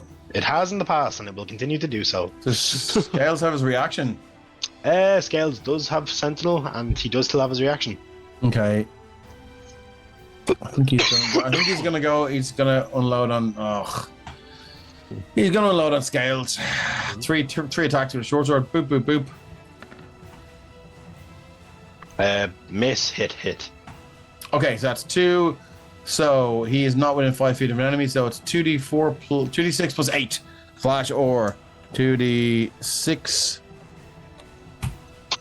Plus 8. So yeah, he swings these 2 almost prison-like shanks, and the speed of these swings is frightening to Scales. For such a small and wiry man, there's a quickness, and more importantly, there's a power, a wiry power behind these sort of piercing strikes. 16 down to 8 is Scales. Scales is zen-like calm, which is Scales' version of rage. Just doesn't seem to wash over them. He is going to attempt to bonus action disengage. Yeah, Scales is going to smack him in the face with Sentinel. Okay. So Did I get another bless? Or did Joe forget to take that off? Forgot to take it off, I'd say. Take it off, yeah. Scales isn't going to hit with that anyways. Well, I'm going to give my bless to that just to chance my arm. Okay, yeah. So I'm not using bonus. You need a just my 4. arm. Yeah. Fuck's sake. So Joe, take that off me, not Scales. Yeah, so he's going to take all of that. So what's the damage? It's 8. 8 points of damage, And his movement is reduced to 0 for the rest of the turn. Fucking Sentinel, man. Okay, cool. Yeah, this and he goes to run, but Scales just grabs him by the scruff and just swings the longsword down, putting a deep gash down the back of his neck. And I was going to say, is this the one that got hit in the Achilles? Yeah. Yeah, Scales. I was going to say Scales also goes for the Achilles. Okay, no worries. You guys are wailing on his ankle. Yeah. No problem. That's it for the Master Thief. Rixium, you're up. Oh, excellent. Yeah, what would Erixium do? First?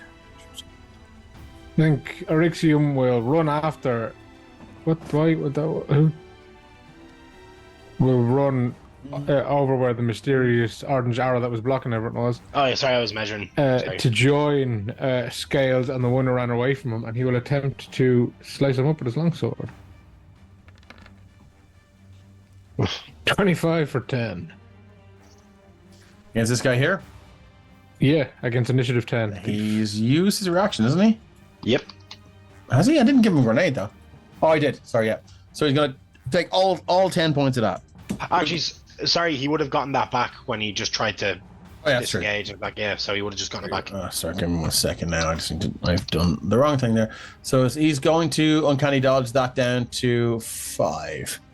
Of course he is. And then Erixium Flips will, aside, so I'll leave the grenade on him. then Erixium will try and swing again. 24 for 13. That is going to hit. That's 13 Wow, glorious what does this look points of like? I think on the initial hit, when he sees him kind of react and negate it, he's used to this maneuver from when he first tried to slash him, so he's ready for it, and he counters and comes up against in the direction he moved it. Nice. You anticipate that that feint or that dodge, and you just catch him. And he ends up sort of moving straight into your weapon swipe. He screams in pain now. You can see now there's a large gash running down his neck. And while it may not be a fatal sever of an artery, it's definitely nicked. There's blood just pumping out. And one hand is up trying to stop, and you can see his eyes darting around trying to figure out his escape plan here. Is that it for Rixium? Yep. Mazelu. Okay, I'm going to run up behind him, and I would like to try and grapple him. Okay, you can certainly do that. It's a strength check, is it? Yes, it will be an opposed strength check against his acrobatics, I think, yeah. So there you go. Oh! Lads, for fucks, I've got a 14. So as I run up, the way I grapple him is I smash my hammer into the back of his ankle and put him onto his knee, and I hold my hammer on the back of his heel to make sure he can't move. Jesus, you guys are you're really going for that ankle. This is tough. Okay, cool. Yeah, As someone that actually he screams. As someone who's actually snapped his Achilles tendon, I can tell you it's the most painful fucking thing you'll ever feel. Jesus Christ. Okay, I'll take your word for it. And I've been stabbed, so like I know. I know you've been stabbed. I fucking hell, man. I just wow. Isn't it like a very audible snap as well? I've heard. Oh yeah. Yeah. It's like a gunshot. Yes. Yeah. No, my history teacher snapped his in the middle of school once. Apparently, he used to also do the history soccer. too hard. No, he was he used to coach for the soccer team in the schools or football, whatever. And happened. Okay. That's the history now. Yeah. No. Okay, Mazzello, you have this nice. You have this guy grapple now, and he's screaming in pain. He's, let me go, you slag. What did you say about us dying? Not your day, is it? And you can hear this guy goes, I don't think it is your day. I'm out of here. We're moving on. Honor Derek, among thieves. there's none. No. Derek is just gonna take a deep breath and sprint as far as he can. 5, 10, 15, 20. Oh man, most of these combats are just Derek trying to catch up. We're going this way, now all the way that way. We need to get Derek boots of springing and leaping so he gets to 30 feet. Nearly on something. Yeah. So 25 feet will get you there, Derek. Okay, cool. You get both of them. Like, you guys have that one. I'll take that one, and he's going to cast guiding bolt. Okay, cool. All right, you can deal with that. So you're gonna say hold first. I think I'm gonna I'm gonna guiding bolt this one. The one. Guiding bolt. So, bless you. Sorry, bless you. Roll to hit then, my friend. 22 That is for fuck's sake, that's gonna hit. on 3rd level, not want to use a higher level. Want to save that with 15. Jesus Christ, he's gonna uncanny dodge that down to 7 as this thing. So what does your guiding bolt look like? I assume in a grave cleric, the Raven Queen, it's black and sort of goth as fuck, is it? Yeah, you just shoot it with the grow and everything of the Raven Queen that's black and green and everything. And it shoots around and then he's sort of bathed in this almost this black wreath of magical energy, but it just pulses with this sort of phosphorescent and glow. You can see him now; he's lit up here, and he goes, "Is that it for you?" Yeah, that's all I can do. Okay, so he goes, you can see him looking down the corridor down here. I'll just do a bit of that. And he goes, boys, get out of here. Tell the boss we've got invaders. I've got the exact solution for this problem. And he draws his... I just need to pull something else up here. His wand of fireballs. No. Oh, no.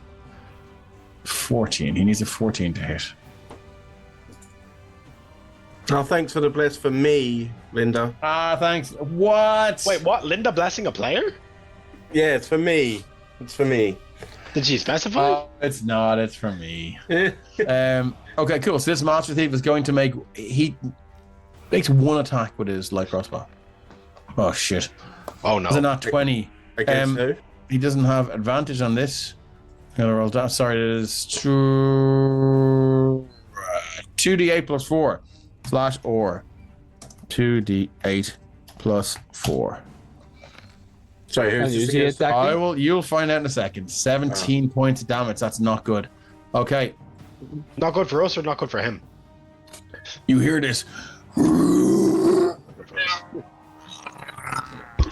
as the vegetation and everything here comes to life, and this huge creature looks like an amalgamation of garbage and effluent and waste just begins to roar to life, and these pseudopods and these long sort of these long tendrils just begin to snap.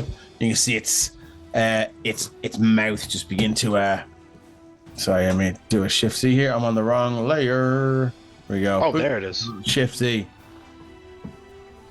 As this creature begins to emerge from the corner, and he goes, you fuck now, you slags! And he's gonna go 5, 10, 15, 20, 25, 30.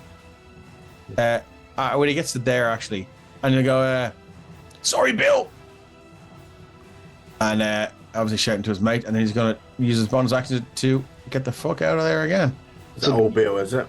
This is going to be the second Bill that dies in the sewers. And It's going to be Mold Bill when this thing is finished with him. I think, Bill. Yeah, and that is all the Master Thief is going to do. I'm going to add this little bad boy, so it was there, and add it to the turn order, and then bring us back down to scales. 15, okay. We reorder descending. Oh, fuck.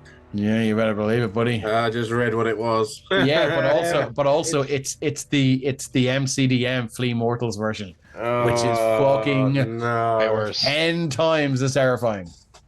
Mark Colville's fucking Autioga is horrifying. For some reason, it's after putting Ren ahead of Scales and Turner, but it should be Scales and then Ren. So, but that's grand. I'll just keep going. No, just whenever you. It doesn't matter. Yeah, I'm gonna go do Scales first. Anyway. Deadpan Design says that's hot. What a hottie. So, Scales is gonna just keep wailing on this guy here. First. Okay. Just make sure that's a 27 to hit. 27 is gonna hit. It's, you have advantage if you want to fish for the crit, given that he's grappled. Oh yeah, actually he'll fish. Yeah, same either way. So I'll take the 8 points of damage. Okay. He's gonna take 8 points of damage. And can I? Well, I'll just roll again for the advantage for the next one. Also plus 1. Schauberger says, "Lick it, fucking lick it." I mean, he's gonna take. That's fucking great damage for a non-crit. Jesus Christ! 17. Yeah, 17 points of damage. Once again, going for the Achilles tendon. Well, I mean, you've gone for the Achilles tendon, and if there was an artery in the Achilles tendon, you've just severed the Achilles artery. How does this guy meet his end? Yeah, like so there's that gunshot noise that Ryan described earlier. As it just slices and just goes. Okay. And this guy hits the deck. Okay, just begins to bleed out. And stabs him down with the sword to finish him off. Yes, hand covered in blood, just grabs Scales' face. Slides down, leaving a smear of blood across Scales' cheek. And that is that's all it's got. As Paddy says, he healed over. Healed over, lovely. Scales is going to go to not right up to this thing yet, but he's going to get in kind of between this thing and the rest of the party. Okay. So that was Ren, and that's sorry, that was Scales. Now is Ren. Going forward, let's just do it in the order. Yeah, no, it was initially Scales and Ren, but when you resort Yeah, but let's just stick with whatever the thing says. Anyway. Yep. So Ren's going to go to... Is this on the roof, this green stuff, or is it on the ground? Sorry, what green stuff? This stuff here? Yeah. It's pretty much all over. You can move through it. It's not difficult terrain. It's just incredibly disgusting. Derek's standing in it and he's fine though, is he? That's kind of the vibe I'm getting. Yeah, cool. Ren's going to go to here, and then he's going to go, oh, fuck, seeing this thing, and he's going to do a thing. What spells do I have that'll do big damage? It's the range, 60 feet. Yeah, I'm going to go and hit this thing with the banishment.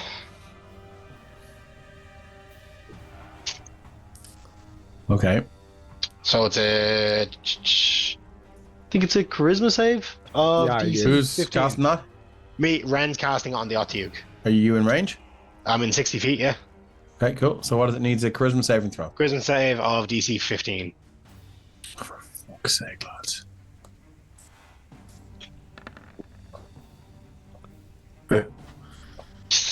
Boop. And just banish. It's gone. Well played.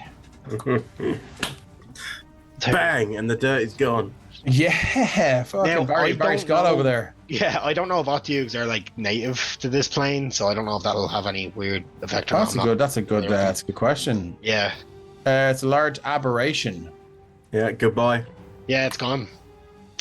Oh, won't you maintain concentration for a minute? Well, no, once you banish it, it goes. No, If it's from a different plane, it has to be 1 minute has passed, but if it's from a different plane, it doesn't come back.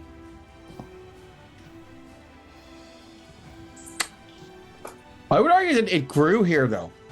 I mean, you're the DM, obviously. It's your fault. Well, I do know that this one didn't sort of crawl in from the far realm. It was created and born here.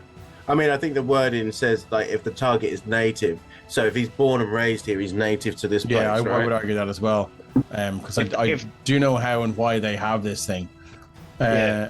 If that's the case, Ren will shout, we have about it might come back in about a minute, so get ready. Okay, cool. Give me 1 second then. I just need to do one more thing. Go to my GM layer and a little boopity boop. Oh no, it's render-lived. Earner banishing natives. Ren's gonna get cancelled. Yeah. Whoa! Oh, I didn't say that. Oh, it's all right. He's American. Are gonna join the initiative order? Oh no! Oh no! You're in their layer, lads. Ren is at 12, so let me just reorder the turn order. Boop, and that's moved down to 12. Okay, is that it for Ren? I mean, 30 feet, banish, and then, that's it for him. Let's give this guy the very satisfying X. And when we get down to the bottom of this turn order, I think that's when we're going to take our break. So moving on, that guy is gone. Let's take him out of the... So we're up to Orixium. Oh no, my note taking is taking too fucking long. Initiative 19. He is... right, so 10 is dead. So if Orixium goes 5, 10, 15... You can't see him. How far is he away? 70. He's still running to the boss. He will go. The two lads on the pipe, are they hidden or are they visible? Do you know what? I would imagine that they would be stealth. So I'm going to give them both. Okay. I'm going to give them both stealth checks. Give me 1 second now. Boop, boop, boop. Here we go. First one is the one on top. Second one is the one below. Look at that. It's a 15 to 27. How's your 15? Yeah, no, there's fucking something out there in them trees. 20, 25, 30, and then he will Eldritch Blast twice at initiative 19. Eldritch Blast. Okay, cool. Wait, no, it's once, but two blasts, isn't it? It's two separate attacks, I thought. Yeah. One action with I'm confusing myself more than anyone else. Sorry. Pew pew. Oh yeah. A 26 and a 17 both hit against this fella here. Yes, initiative 19. Hasn't used his reaction yet, so he's gonna uncanny dodge the first one because he doesn't know to not uncanny dodge the higher attack that came second. So he will down that to 1. And then take initiative, so 8 in total. And then take another 4, 7. Okay, cool. Yeah, okay, and bang, bang. You see, as you unleash these silvery platinum bolts of energy that they just light up the tunnel, and you can see now it does extend for a fairly long way, and you can hear as they sort of emit that TIE fighter sound that I like to feel Eldritch blasts do. It just kind of reverberates around the sewers, as he just stumbles forward. That's all you've got, is it? Unfortunately, he's out of range for what he wanted to do. Yeah. Okay. This Master Thief here is going to take a shot. Okay, so 1 to 2, it's Eryxium. 3 to 4, it's Scales. 5 to 6, it's Mazelu.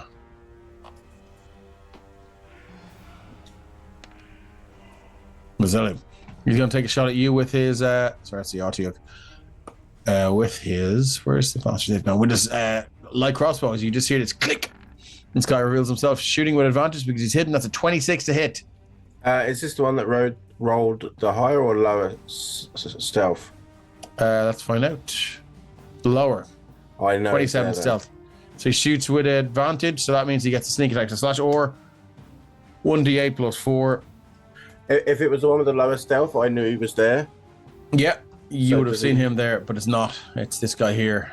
Oh, okay. So the one below with the 27 stealth. Okay. So you're gonna take all of that. It's a d8 plus 4 plus 4d6 sneak attack damage. Oh god, that's 12. Slash or 4d6. There's gonna be another 26 total. 26 total. Yeah, no problem. Zello, as this thing just shoots through the corridor, it catches you square in the neck, and you feel it scrape off tendon and bone. And you can feel just hot blood running down the inside of your armor now as you're like, this is not fucking good. This is not good. You drop to one knee, your head swimming, and just you can hear that the heart, the sort of panicked fast heartbeat in your head as you're in a bad way. Sorry, Dave, I said it while muted there, but can I do the spirit shield on that? Sure, yeah, absolutely. Yep. So that's 7 points. Oh, yeah. That's gonna help. Yeah. Oh. Okay. So that was that guy. He's gonna hop down and go 5, 10, 15, 20, 25, 30. I've just inverted him. He's gonna bonus action 5, 10, 15, 20, 25, 30. That's it for him. And we're up to Mazelu, and then after this, after Derek, we'll take our break and we will come back. Some more chaos in the sewers. I'm gonna drop over to this spot here, and I'm gonna do a Can I get an acrobatics check if you're jumping that? You can indeed. Just roll a 1. 18. Nice. Okay, lovely. I'm gonna do a cure wounds level 2 on myself. All right. For 14 points. 14 points. That's nice. Okay, cool. Yeah. And what does that look like? So yeah, he just kind of he jumps over perfectly fine, but then his leg just kind of gives way with the release of like, oh shit, and he stumbles against the wall as he grabs his holy symbol and just feels as the platinum kind of, this is more like a mist, this one, that kind of, as it hits him, he inhales it goes through and just filters all the shite out of his body. Okay, Deadpan Design says that's so going to get infected. Cool. Yeah, that's nice. Moving on then to Darak. Mazzello, I think this is one of the first times Mazzello is actually, because he has a bit of a fucking, he has form for just charging in recklessly and not taking care of himself.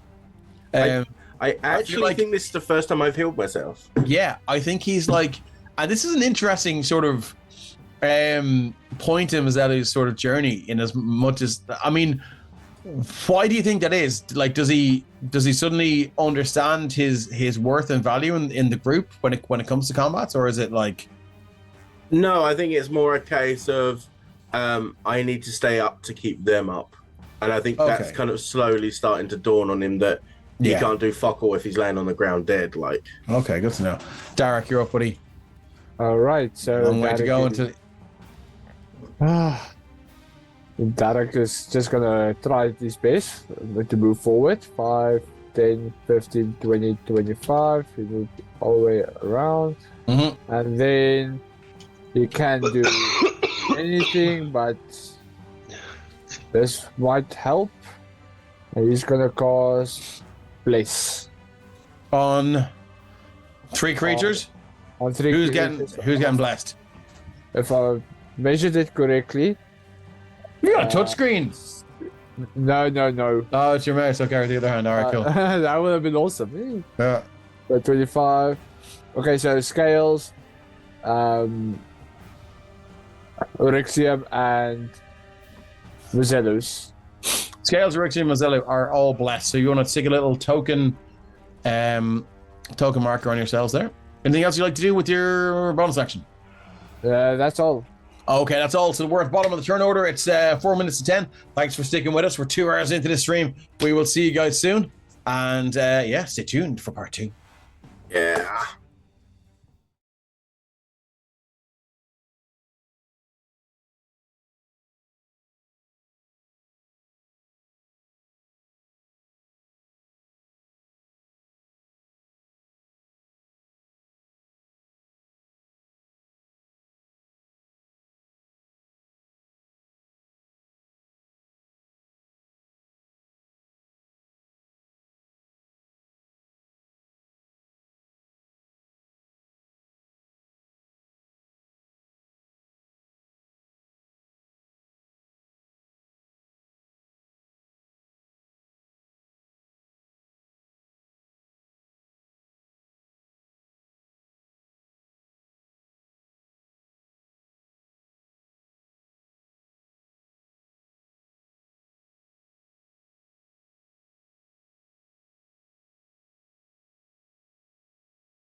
And then he said, "That's my only leg." Hey, welcome back to the Sopherone Saga, part 2 of episode 46. Into the shit. As our guys are in the middle of a battle of their own making, I might add, down in the sewers of Artex and Winter City. So, as we return to the top of the order to combat, this Master Thief is going to double dash. He's going to go 5, 10, 15, 20, 25, 30. That was his movement. He's going to use his action to dash 5, 10, 15, 20, 25, 30. And he's going to use his bonus action to dash and go 5, 10, 15, 20. And then I've just made him bigger. And he is zip zap boobity bop. Gone. Moving on. This Master Thief here is going to do the same thing. He's going to go 5, 10. So that is him. Zip zap boobity bop. Out of here. You guys will see why in a while. Now we're up to the audio because this thing, is it on the GM layer still? Still banished. Oh, it's banished, of course. Sorry, that's why it's not there. God damn it. Yeah, moving on to scales. Fucking audio. What you think all scales can really probably do is you'll quickly look towards the others and then you'll be like, are we chasing? And then start running. So you can go 80 feet and get to here. And that scales. And then no, my thing, I couldn't get my mouse over. Ren. Yeah, Ren is going to do the sort of similar in that sense. He's going to keep concentrating on. You see one guy here. Banishment, and he's going to move to. Yeah, your rage is over. Yeah, the rage is going to drop. Ren's going to stay up against this wall, I guess, and he's going to start moving that way. He's going to head up towards Mizelu, and then going to stand there, 30 feet movement. Fucking audio. Okay, cool. Banishment is concentration, so yeah, it's going to. Puts a dampener on my plan to hasten Mizelu, but can I do anything else? Nah, that's kind of all I can do. Yeah, he's going to stay there because he doesn't want to put himself in the line of fire just in case the Otu ends up coming back because of it. Okay, cool. Moving on to Rixium. Big beast, run away. Is that 19? That's 19 that's there, 6. yeah. Where's 19? He went that way. Right, Rixium will go 5, 10, 15, 20, 25, 30. Still can't see it, so he will go 35. Yeah, I'll go up to in front of Scales. Okay, cool. Yeah. And then running along. These are all hauling ass, yeah? Yeah. They're running like fuck. Well, then he will point his gun-it hand out to wrong thing. This Master Thief, and he will say it. Turn and face me like a man. As he casts Compel Duel. Oh. A wisdom save, DC 14, please. Okay, so you attempt to compel a creature into a duel. One creature that you can see within range must make a wisdom saving throw. On a failed save, the creature is drawn to you, compelled by your divine demand. For the duration, it is disadvantaged in attack rolls against creatures other than you, and must make a wisdom saving throw each time it attempts to move to a space that is more than 30 feet away from you. If it succeeds in the saving throw, this spell doesn't restrict the target's movement for that turn. The spell ends if you attack any other creature. Boopity boop boop boop. Let's see what this guy has. Where's my Jesus. Thought someone come in there. Let's give him a wisdom saving throw. He does not have anything special for you, so it's going to be +0. Shitfuck bollocks. Okay. That is a 9. So 9, he fails his wisdom saving throw, so now he needs to next up and off. Fuck. Question for you, Dave. Did these guys seem like they're running away from us or from the fact that there was not Hugh? Yes. Okay, both. Cool. Yep. Okay, so it must make a wisdom saving throw each time it attempts to move to a space. Each time, for each square it moves away, it has to make a separate wisdom saving throw. I could read that like that. Yeah. Is that how we're settling? I mean, because I can use it that way as well. I just want to know if I've Your misinterpreted. world. I'll That's go what with it that. looks like. Each time it attempts to move to a space that is more than 30 feet away from you. Yeah, Or more than 30 feet away, sorry. So it's not each Oh. square on the way. 5, 10, 15, 20, 25. He's gonna go for it.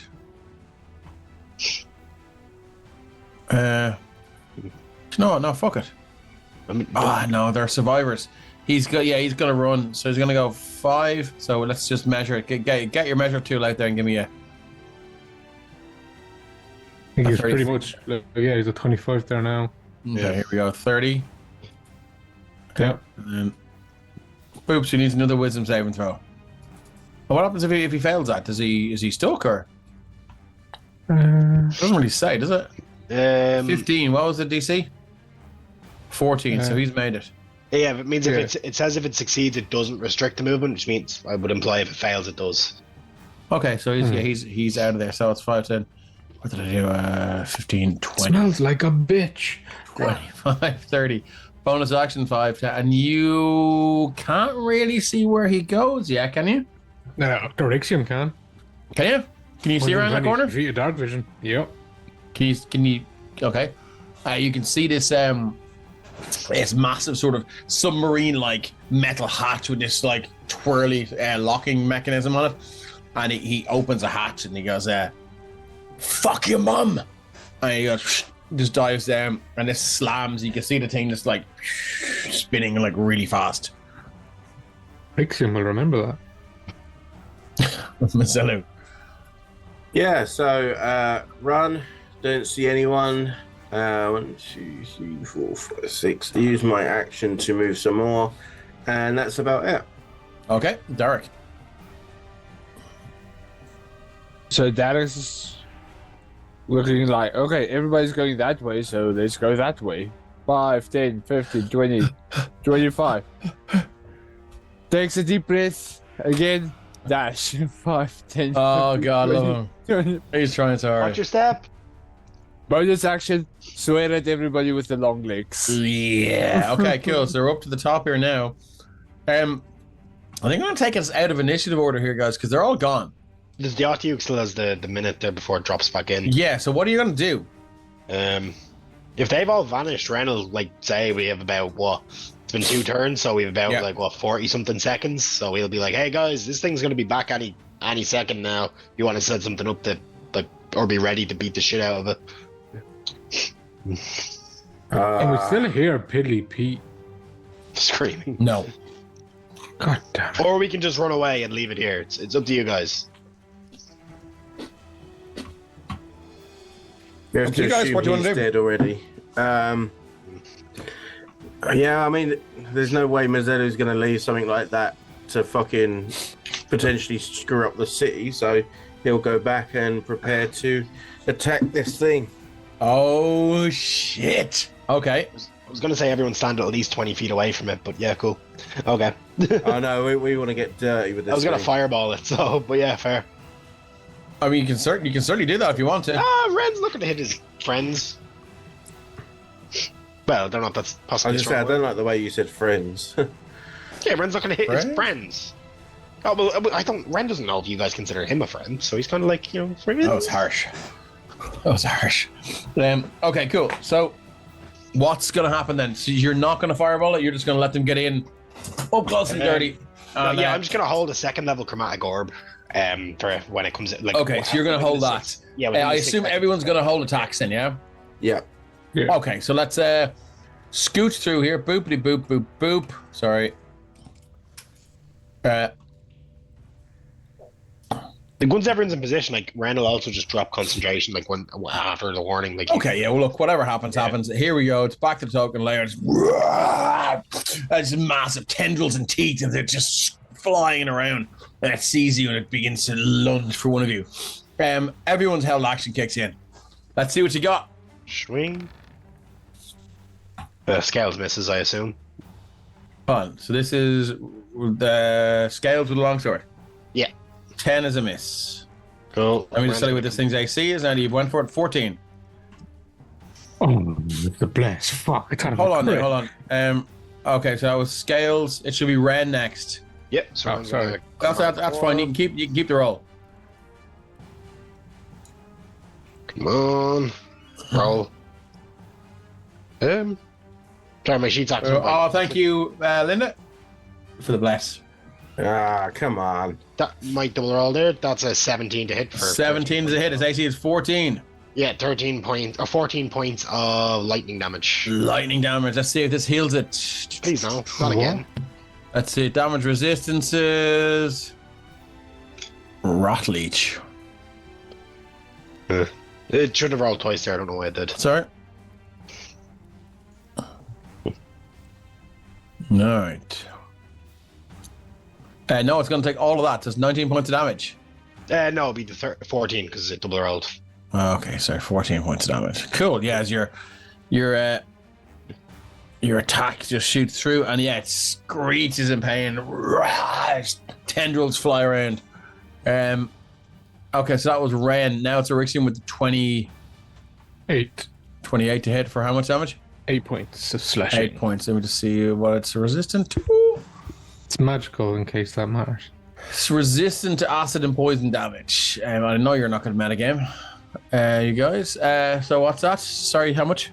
8 points of slashing damage. 8 points of damage. You slash and take a big lump out of one of the tentacles there. It screeches again in pain. It's like deep baritone roar, guttural scream as it reacts to that. That was Scales, Ren, Erixium. Mazzello, you get your held action. A 20 to hit for 18 points of necrotic damage as he reaches out, touches the skin of this creature, and it just blackens underneath his finger. Yeah, and you can see now just this large patch of this greenish and yellow sort of thick leathery hide just begin to turn black, and that effect just sort of creeps up and just grows out one of the tentacles as well, and you can see it just gets smaller and it shrinks and shrinks. That's it for you, is it? Yep. Mazzello, sorry, Darek. You've got a held action.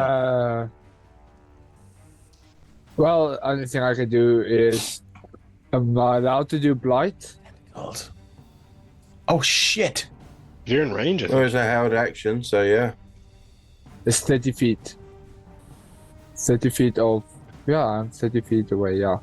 So I'm gonna cast blight. Do it. He must make a Constitution saving throw, or DC 16.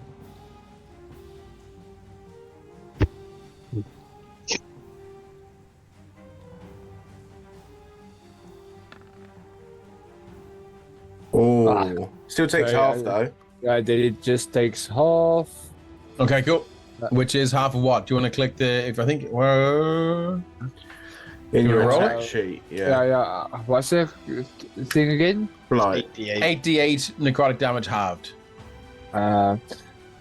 88. Oh, no, I said 6. Sorry, I'll just throw another 2. So it's 20 plus. That's a lot of ones. I love it.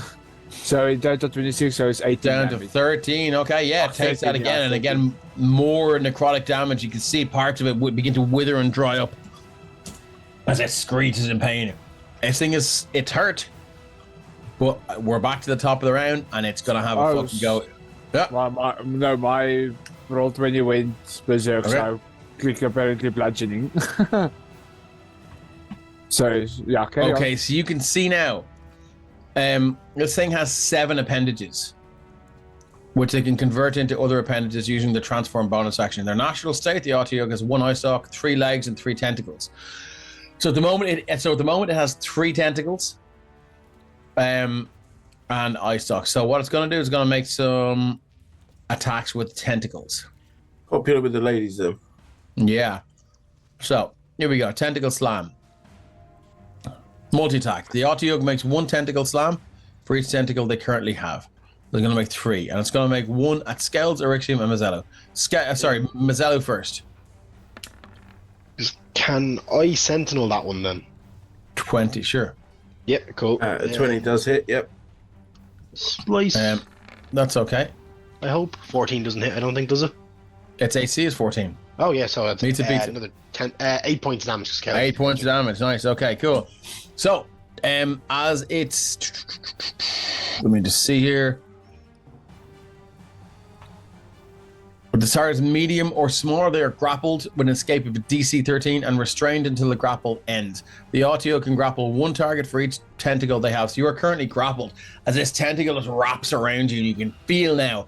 It just almost seems to grow once it feels that it's got a target, and it just begins to elongate until you're wrapped around its tentacle about 4 or 5 times. And then all of a sudden you feel these teeth just dig into your body as you take It's like a python. Awesome. 11 bludgeoning and 2 piercing damage. So 13. Cool. And let me just see. I think it can do its Rot Leech now. At the start of each of the Auto's turn, each creature grappled by has their hit point maximum reduced by that. Okay, cool. That's we'll save that for the next time. So Tentacle Slam now against Scales. You're up, buddy. That's a 14 to hit. That misses. Misses. Scales bats away the tentacle. And we'll go again. Eryxium. That's a 10. Parties it. Okay, whacks it away with the blade. Let me just see if there's anything else I can do here. Okay, so its legs. Each leg gives the Autoo a cumulative walking speed of 15 feet. So it starts with 3 legs. It's going to use its bonus action to transform. And the Autoo converts one of their adjustable appendages into an eye stalk, leg, or tentacle. So it's going to change one of its legs into a tentacle. Now it has 4 tentacle attacks in the next round. That was its bonus action. That's all it can do. Thank you, Kate, for the heal. Thanks very much. Cheers. Appreciate it, Kate. In case anyone watching who doesn't know, you can use bits to drop 1d4 healing for a character of your choice, and you can use your channel points to give people blesses, which is a 1d4 they can add to any d20 roll except for death saves. And you can also give those to me. Okay, that's it for the Autoog. Scales, you're up. Cool. Scales is going to make 2 attacks on it. So slice and dice. First one misses. Second one hits for a total of 10 points of damage. Or no, sorry, 8 points because Scales isn't raging. No, Scales would have raged. Okay. Yep, so 10 points. Nice. Moving on. Ren. Cool. I'm going to hit it with a firebolt. So. Bam. 16 to hit for 14 fire damage. Oh, it's immune to the flanked condition. It's because it did. Yeah. Which is pretty fucking cool. Okay, sorry. So that was a 16 to hit. Is a hit for 14 points of fire damage. Yeah, this thing lights up like a Christmas tree. It screams. Roar! Tentacles fly around. You can see Mazzellu just get tossed around like a toy. This thing is like still wrapped around him, but it's just flinging him around like a. I forgot he was still holding Mazzellu. Yeah. You're not going to take fire damage, but it is. It's not a nice ride. Anything else you'd like to do? No, it's Ren's turn. He's going to stay. Okay, moving on. Eryxium. Did it seem to dislike that fire a lot? No more than you would dislike fire. No, okay. Well, you never know. Absolutely. It's worth watching. Yeah, let's keep it classic and attempt to cut this thing's tentacles off as it has my brother. Release him. Oh, 10 plus 1 is 11. Unfortunately, that is a miss. Let's try again. Okay, second attack. Oh, that's much better. 21 for 10 points. Do you get multi-attack? Or you get extra attack as a paladin? Sorry, you're level 5. I've hit level 5 in paladin. Nice. Okay, I gotta scale shit up now. Okay, for 10 slashing damage.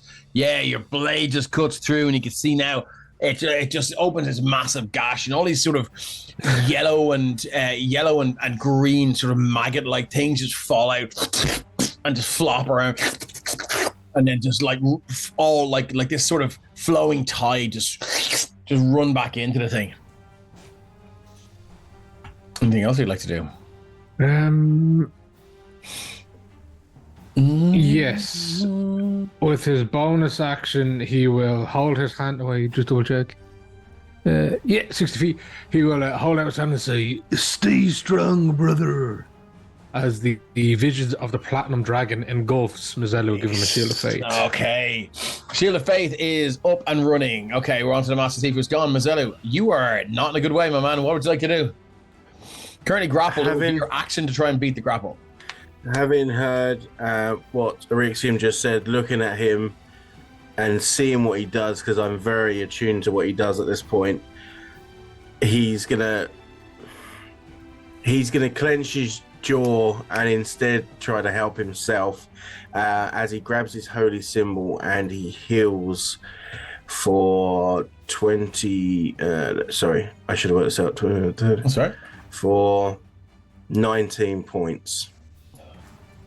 Did you have to roll for that, or did you just? No, this What is it? Oh, my it's your channel life divinity. domain. Nice. Okay, and what does that look like? So yeah, It's different to your heal, I'd say. It's just more personal. Yeah, so whereas the cure wounds is more like a platinum mist that goes around him, and as he breathes it in, it kind of heals him. This one looks more akin to, so before when Mazzello got these unknown wings, he was brought back from battle and got these wings. This sudden flash of ethereal wings just comes out, wraps around him, and as it wraps around him, it soaks into him. Nice. And as those wings manifest, you do hear in your mind, don't forget our bargain. Mm-hmm. And that's my turn. I'm gonna chill down your back as the ramifications of that agreement that you entered into are it's as, what's the word I'm looking for? It's as it's always imminent. present. It's as imminent as the sunset. Yeah. In the morning. What did you do? Hey, you'll never know. But you will. Okay, yeah, cool. So that happens, and we're back up to Derek now. Okay, so Derek. What is going on here in chat? Sorry. Talk about clothes off or something. Taking clothes off. Okay, cool. Also, I will say, what is a Lumbering Paddy said this is an interesting opponent. If you look up the Otyugh in the standard monster manual, it's a dangerous foe, but I'm using the MCDM, the new monster manual, Flea Mortals version of it, and it is considerably more lethal. So obviously Matt Colville redesigned a lot of monsters, and it's spread the goal. So anyway, sorry, Derek. Don't let Dave have Kickstarter. Yeah. Okay, so Derek is going to drop the Blaze, and he's going to cast Spirit Guardians. Nice. So, yeah, just gonna put. Let me pull out your little template there. I think I have a little. I think I have animated templates for this shit. Yeah, I think You have in the past, anyways. Yeah, let me just 1 second now. Animated test subscription sets.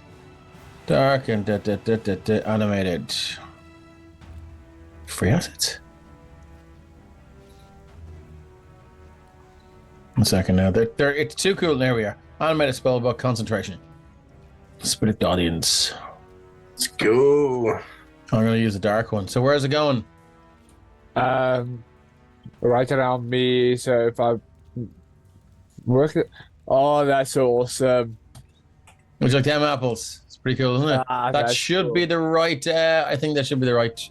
Was it 15? Yeah, 15. Yeah, it's about 15. Yeah. Cool. So you just see all these like spectral ravens be like, and they screech out from beneath your arms. You raise your arms, just holding them like left to right, and just they just shoot out. And okay, and then it looks like it's within the range. 5, 10, 15. Yeah, he's just in the range. Okay, cool. So when it starts its turn there, it's going to have to start making saving throws, isn't that right? And that's next up. I do believe you are correct, sir. Excellent. Okay, cool. So you call forth the spirits to protect you. They flit around you. Need to make a wisdom saving throw, is that right? Wisdom saving throw, DC 15. Come on, my boy. I do have 2 blesses here, so I'm going to definitely fucking... Thanks, Linda. I'm going to start hitting that shit. Wisdom +1. It's a wise horror show. Oh, for fuck's sake. That's just a fail, so it's going to take all of that. Do you want to roll? The way I use the way I sort of work Spirit Guardians is that when you roll the damage, that's the damage until the spell ends. So just remember what you roll. So you cast it at level 3. Yeah, so 3d8. 3d8 radiant or necrotic, your choice. 18. Oh, 18. Nice. I think I'll go with radiant. Okay, Derek. How does this creature meet its end? So I did not think it was going to be that quick. Well, it's Yeah, just it was the held actions that did it. Because had you not banished it, you would have been absolutely fucking annihilated, I'd say. Well, it wouldn't have been a TPK, but you would have been severely damaged, and there's lots more to come. Down here in the sewers. Okay, so as the crows go out and everything, and just surrounding him or the creature, I don't know if it's him or whatever, and he just blocks everything from left to right out of him. Okay, yeah, you just see these spectral raven just flit across, and as they shoot through this creature, they disappear in this sort of cloud of radiant power. You just see just chunks of it just jumping off and just getting torn off, and then it screeches and then just flops down, dropping Mazelu to the ground. And you feel as this, it's almost more disturbing than when the teeth went in. It's just as this tentacle loosens, the teeth just sort of retract really slowly, and it's almost maddening as you're dropped to the ground. And I'm going to take us out of initiative. I'm going to make sure to fucking remove all turns in that turn order because that was a monster. Let's get back to the sewers. Do you want to keep your Spirit Guardians going, or? For in case, yeah. I think I'm going to keep it up for in case. Okay, so Darius is walking along. How long does it last? Up to 10 minutes. Holy fuck. So Darius is walking around, just like fucking maelstrom of spectral ravens walking around. He's like, all right, what's the story? Just casual as you like. Nothing to see yet. Yeah. Okay, so cool. So what are you doing? Sorry, Derek, I can't move the Spirit Guardians with the token. Oh, how do we do that now? Pretty sure you can put that in his journal as well, so he can drag it out himself. It's an art thing, isn't it? Yeah, I mean, if you add it as a handout, like you can make it. I don't know. I've seen them. I had it done in one of my games. Yeah, we won't be able to do that now. Anyway, look, no worries. I'll kind of scuttle it along with you. Anyway, cool. So what are you guys doing? So as the fight dies down, all you can hear now is the dripping of water through the pipes, and just the weird echoes and coughs of creatures and beings you obviously can't see or are aware of.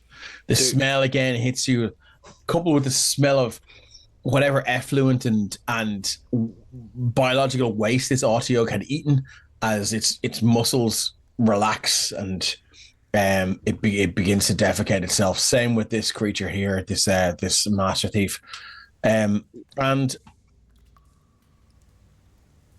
it's dark. I'm gonna steal that Master Thief's magical dagger.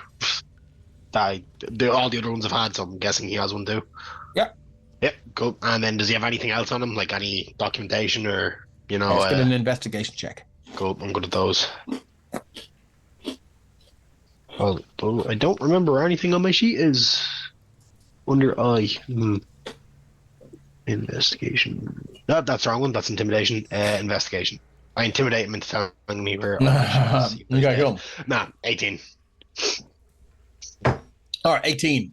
As you rifle through him, you find 2 gems, which are diamonds. Okay. And you also find a single potion of healing.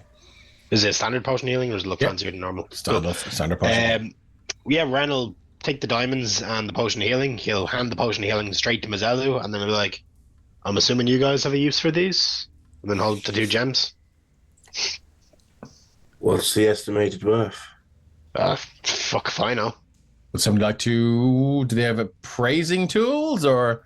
I mean, would Identify do that if we take 10 minutes? I don't know. Yeah, you can. Yeah, I would say yeah, it would. I also don't know if we want to take 10 minutes to do that, though, so it's... No, I think we should push on. Yeah. Just How are keep you them for now. feeling, brother? I'm okay. I've had worse days. We should probably drink that Brent's potion. got enough hit points now. What? You guys are all level 7, is that all right? Yeah. 8. 7, 8, Hey, yeah. 8, 56. Fuck, that's not I've been bad. taking average. Yeah. Well, I'm going to start throwing some heavy shit at you now. Yeah, but You're 5 below the fucking cleric, like. That's fucking you insane. have been throwing heavy shit at us. I'm throw heavier shit at you. You did not Um, need it. Anyway, yeah. So, what are you guys doing? Well, I guess I'll take this potion if he's going to give it to me. Cool. So it's 2d4 plus 2, right? Yeah. If you use an action to take it, you get the full effects, which you will if you take it so out 10. outside of combat. Yeah. Cool. Thank you. So yeah, he'll drink that down. Where did they go, brother? I wasn't quick enough to I was see. going to move these guys to the GM layer because they are gone. Yeah, I was going to say, she's still stand there. No. When you were drinking, that Rixium has gone down to the point he sees Okay, as my cool. neighbor So bangs you're on the there wall and with you a look fucking down hammer this and a corridor hammer. now. You can see this large metal circular sort of lid that has this long kind of turning locking mechanism on it. And you assume that's where they went. There is also a set of stairs down here. The sewers do continue on this way though. I saw one go down that way. Okay. How about we just open it and step back? At least, and if there's any Anybody got surprises, they won't hit us. I mean, I can check it for traps. I was thinking more that they shoot us in the face as soon as we look down there. Yeah, fair. I think I've come into this chat conversation at the wrong time. Miss Schauberger says most men are scared of her. Okay. I can see it. Okay. So Mazzelli is rocking up. Let me just give you your little. There's Derek there. Give your little boys. Okay, cool. So as you move up there, what would you like to do? I'm going to go here. I'm going to call over Ren just to have a look at the hatch to see if there's any runes or anything that I should be aware of. Yeah, so I'm going to drop an investigation. Can I do both in Arcana, like 2 different checks? I can do an Arcana check for magical things, and then can I do an investigation? I would argue. You see, this seems to be happening more and more in more and more 5e games now, where it's like, can I do an Arcana check to check if something's magical? I think if it's like a wand and it's something that you know to be magical, that you can do that. If you want to see if there is a magical dwemer or effect on the door, then you're going to need to cast detect magic. Oh no, it was more so to see if I was going to do the investigation first to see if there's any traps, and then if there's any runes or anything, then can I do an Arcana check to see if you can investigate to see if there are any magical runes inscribed, but if there aren't, then your Arcana check is going to be sort of pointless. Yeah, no, that's no worries. I'll do my cool. So give me your investigation then. Fucking look at. Waste of 22. You can see. So are you trying? Are you trying that turny crank? I'm not touching anything. I'm just kind of investigating. Okay, so as you investigate around, you can see there doesn't seem to be any outward mechanism. Any sort of overt trapping mechanism. It's it looks to be a fairly solidly locked hatch. Seems so. It's locked. Yeah, I mean, it's there. Like there is the equivalent, the sort of corresponding part to the turny lock on the bottom. Okay, but on the underside. Yeah. So would like with my check, would I understand that if we turn this thing, it would still open it, or does it? It should, unless someone is sort of they've applied some sort of locking bolt to it on the other side. Ren will say look, it's sealed, but we should be able to open it, and I don't think it's trapped as far as I can see. At least not from this side. Okay. This stairs, is that going up or down? It's going down. Can Feels like Rixium we're listen down. at it? Okay, give me a perception check. Come on, Pete. Give me a sound. Oh, 15. It's hard. Sound travels strangely through these sewers and tunnels. What you have are sort of stone tunnels that are augmented by sort of heavy metal plates that have been sort of hammered in to sort of stop the side of the tunnel from collapsing and stuff like that.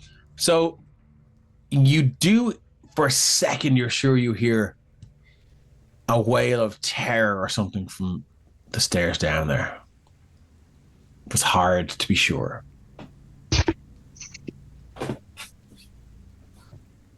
Would I pick up anything with my passive? What's your passive? Is it better than 15? 17. Oh, yeah. It does sound like there's screaming coming from down there, but it was brief, and it was blood for the blood goddess. What's after happening? Or is she just saying that? I thought Because you said about screams. Ah, very good. Okay. Yeah. So your attention is sort of directed, I would imagine, at this thing here. But yeah, you do sort of catch that. Your ear is caught, and you instinctively look towards the stairs where Rixium is. Our main goal here was to get Pete, so let's do that. gonna head Rixium's down? going down the stairs. Okay, sure. Derek. It looks like you were considering investigating. Yeah, he wants to check what's going on the this way down. Okay, so you're gonna move on by yourself. Cool. That's good to know. Okay, cool. So as you move on, I'm gonna bring them with you. No, he doesn't. He just want to look if there's something there. Yeah, the or- corridor continues. I'll shift see that so our viewers can see that. Yeah, the corridor continues, and it looks. Sorry, the sewer tunnel continues. You can see some exposed pipes here. You can see some sort of there's more this sort of green globule like slime, almost in a web fashion. There seems to be some sort of like wooden pallet that's been placed there to sort of facilitate crossing over. You do hear some sort of almost insect like chittering from down there.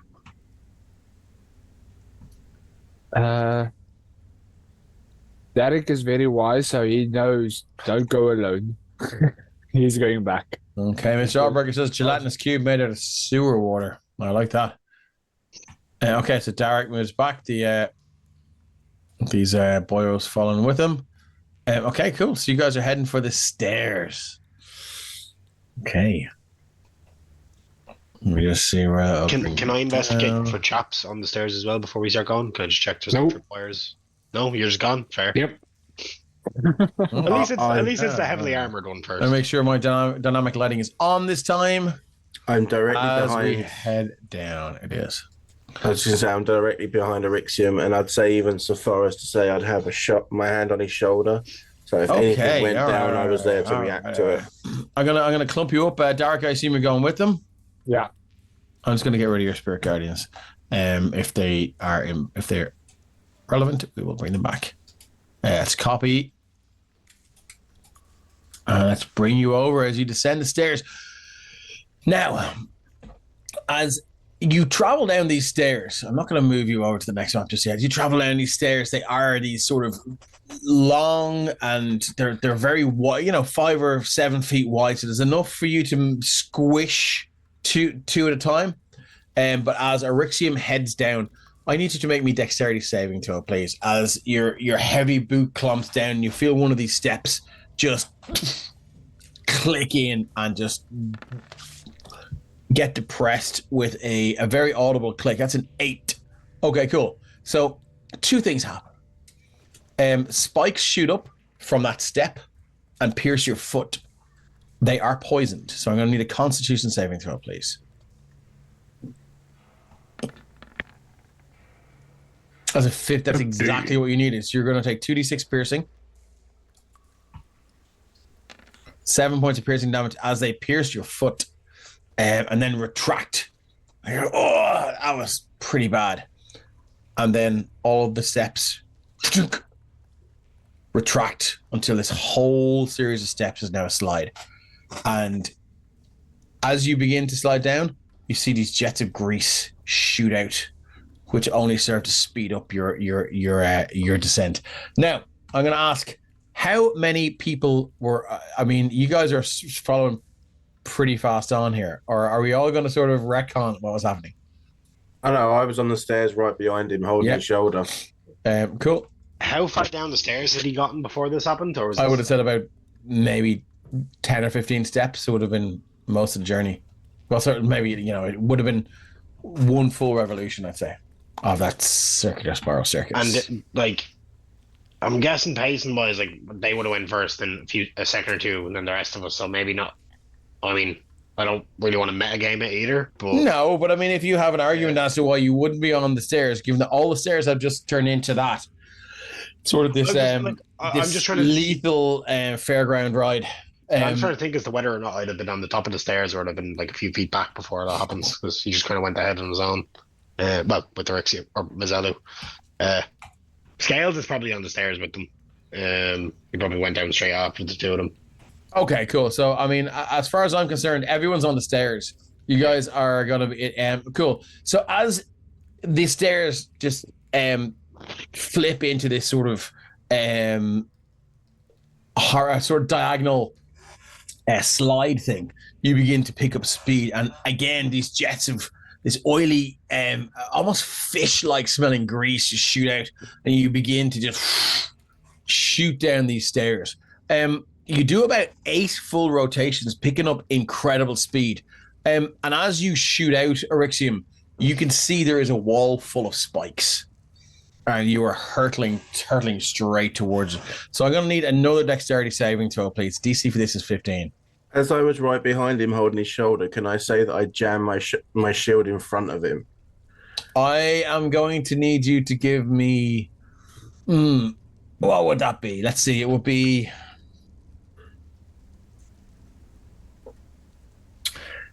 First off, give me an athletics check on the way down, just because you guys are hitting walls and bouncing off corners and stuff like that. Give me an athletics check, DC 12, and let's see how well you sort of you hang on to your brother. So that's not good. So I'm going to give you this. Hang on. Oh God!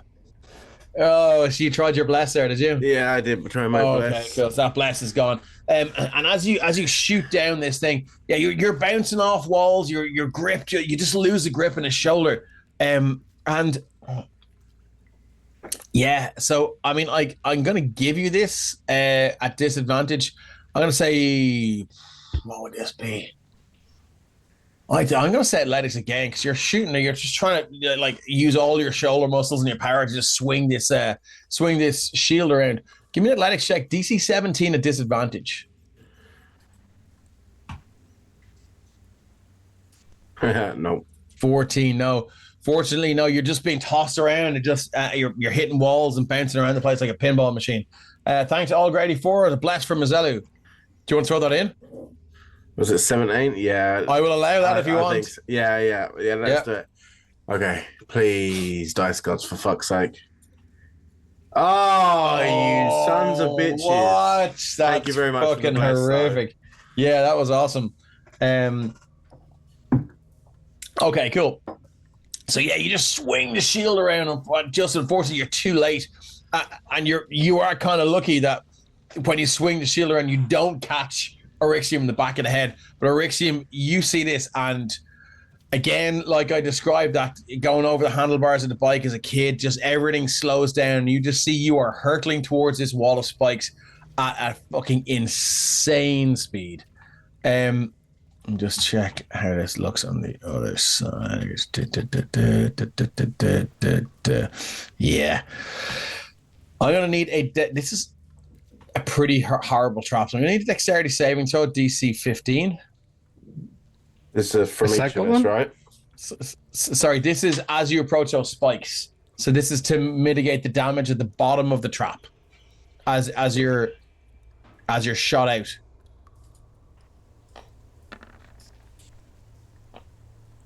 I have a bless, don't You I? do. I You have do. a bless.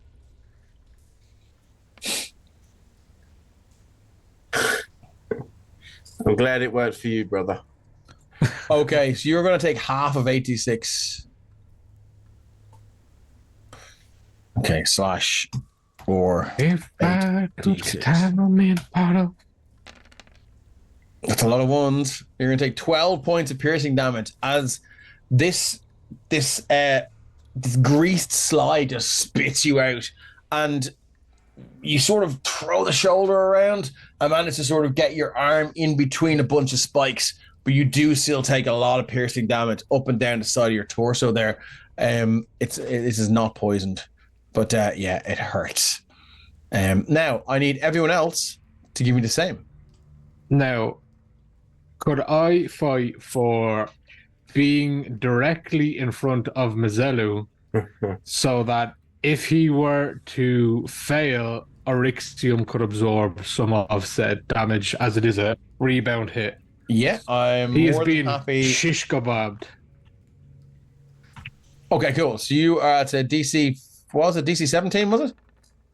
Or 15? 15. 15, yeah. So hold on. Ryan, hold on. Let me just see where everyone is. So it would have been Orixium and Mazelu first. So Ren, you failed. Just give me 1 second. Let's just do Mazelu first. So dex save, right? Yep. DC 15.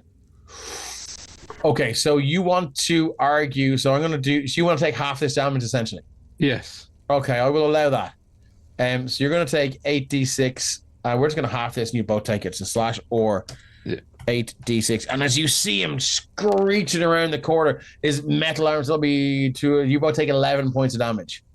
As you can hear the screech of his chainmail as he shoots around this corner at incredible speed, and this half-elven cleric become missile just shoots right towards you. And again, just any sort of effort that you had to sort of dodge between these spikes is now negated. It's just you're slammed against him, your arm goes back, it's impaled, you see the spike just shoot through, and he's impaled by the spikes that have driven through me. Yeah, nice. Now, Dave, rules is written. What I would like to attempt to do doesn't necessarily work, but if I see the spikes coming, like as I'm sliding down, like I see these two hit them, I'm like, oh fuck, can I try cast shield? Sure. Yeah, just to lessen the damage. Like I'm not asking for like, a check. Well, that's all right. Yeah, we can certainly do that. Yeah. So I'll run like on the way down and be like, oh shit, and throw up a barrier. And, you know. Yeah, no worries. So we'll give you a dex. So you failed the dexterity saving throw. Yeah. I'll say we'll knock a third off that then. Yeah. Sorry. Quick maths. Let's just knock off. Just 12 for my maths brain. Yeah, you can take half. Knock off that spell slot though. Yeah, I will. Yeah, we're all talking about anti-vaxxers in the chat. This is it's just insane. A third is 8 points. Okay, yeah, you can take 8 points of damage then. Okay, cool. I'll take it. As you shoot out, this this golden shield energy just operates, and just you can see it. These spikes do pierce it, but it definitely could have been worse.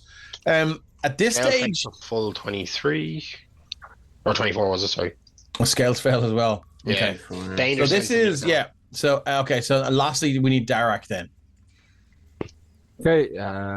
Dexterity saving throw DC 15. Have we not blocked up all the spikes at this I stage? was gonna say, I mean, Darak is so small, he'd probably just slide arse first on the floor into the spikes. That is a critical fail. So you are going to take 86 points of damage as you were impaled. Fuck your butthole. You're a dwarven arse. A lot of ones again. That's 24 points of damage, Darak. As you do slide in, and the backs of your it wasn't 86 points of damage, Gary. Thank you very much. We for change 27. Bless Mazelu. Thank you so much. So yeah, as you slide down this thing, it's not necessarily your arse, but it is the backs of your thighs are both horrifically impaled, and you do feel again maybe this nick against this femoral artery as you just feel this hot liquid running down the inside of your thighs. Your sort of vision swims a little bit, and that is everyone. I'm gonna move you over. Boop boop boop boop.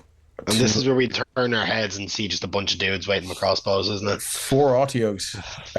Oh, no, please no. All right, poop. It's party. Oh, this is a weird way to stick around. I've moved you over. Everyone can see where they are. Well, I shift This is ping. a big map. This is a big map. And this is the other side of the fucking hatch, isn't it? Shift ping you. There you are. Everyone knows where they are now. Oh. So yeah, your arrival has been loud. It's been filled with exclamations of pain and suffering. And it's also a lot of clangs as metal-clad warriors and clerics just slam into the wall and become impaled. Down here, the air is hot. The stink is 2 times as bad, maybe 3 times as bad. As you can see now in these areas here, the sludge and the brown and black filth is thick like tar. And it gives off this excrements of pain, more like Deadpan design. Yeah, if you're ever in one of my games again, you've got an inspiration for that, buddy. And yeah, the stink, it just gives off almost this like heat haze as you look down. You feel the fucking gag reflex starting to go. While not like puking ring up, it is horrible. If you guys want to try patch up your wounds a bit after that, I can throw the dome up for an hour. That's not a most terrible idea. Erixium specifically looks... I mean, you got a few new piercings there, pal. As he's pushing himself off the spot. Yes. 'Tis but a scratch. Oh no. Tis but a scratch inside of a scratch inside of another scratch. It's a lot of scratches. Yes, do your thing. Looks through the hole in his hand. Yeah, so with that, Ren's gonna I missed that. Nico says hot liquid down the side of your thighs. Welcome to the party, guys. Oh, wow. Yeah. With that, Ren is gonna start just drawing the arcane sigils necessary to put up the dome just for at least an hour for us to get a bit of a recuperation. What do you think you're going to get that? But cool, yeah. I mean, the dome is impenetrable, so we might get ambushed, but we can see through it as well. So okay. If there was a stampede of pigs, you'd be ambushed. Yeah. Okay, cool. So you're going to is this a ritual or? It's a 10-minute ritual, yeah. So I'm going to start trying it, but if we get jumped in the meantime, we get jumped in the meantime, you know. Okay, cool. What's everyone's passive perception? 17. 12. Our start's 11. No, 15. Ren's passive is 11. Ren's not wise. That's why I've said he's smart, but he's not wise. Sure as hell is not wise. I've been playing the character. How he started, guys. Okay, cool. So you begin. So how big is the dome? It's 10. It's enough to fit all of us in it. It's like 10 by 10, I think. Is there enough space to draw out the circle in the ritual, in where you stand? I have it here. Give me 2 seconds here. Lehman's tiny hush. Oh, sorry, I'm just going to grab it here. Yeah. I think that fits in the room. Okay, yeah, cool. Let's allow that.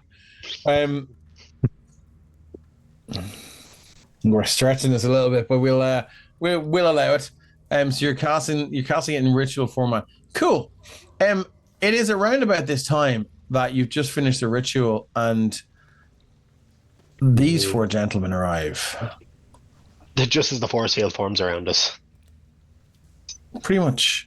And you hear one of them go, "Oh, it's rather a darn shame. You're going to be unavailable for the next short while. Don't worry. We'll wait." That's where we're going to leave it for tonight. Yeah. Thanks very much for tuning in, everyone. We love you all. I'm going to see if my little heart gesture works again.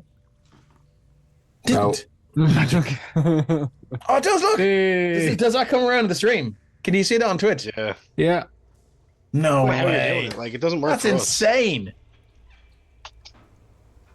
Literally works for no one else but Dave. That just That shows is the power of Dave. Dave probably has some Crazy. setting in it. There's a setting on the Dave has no idea is there. I know.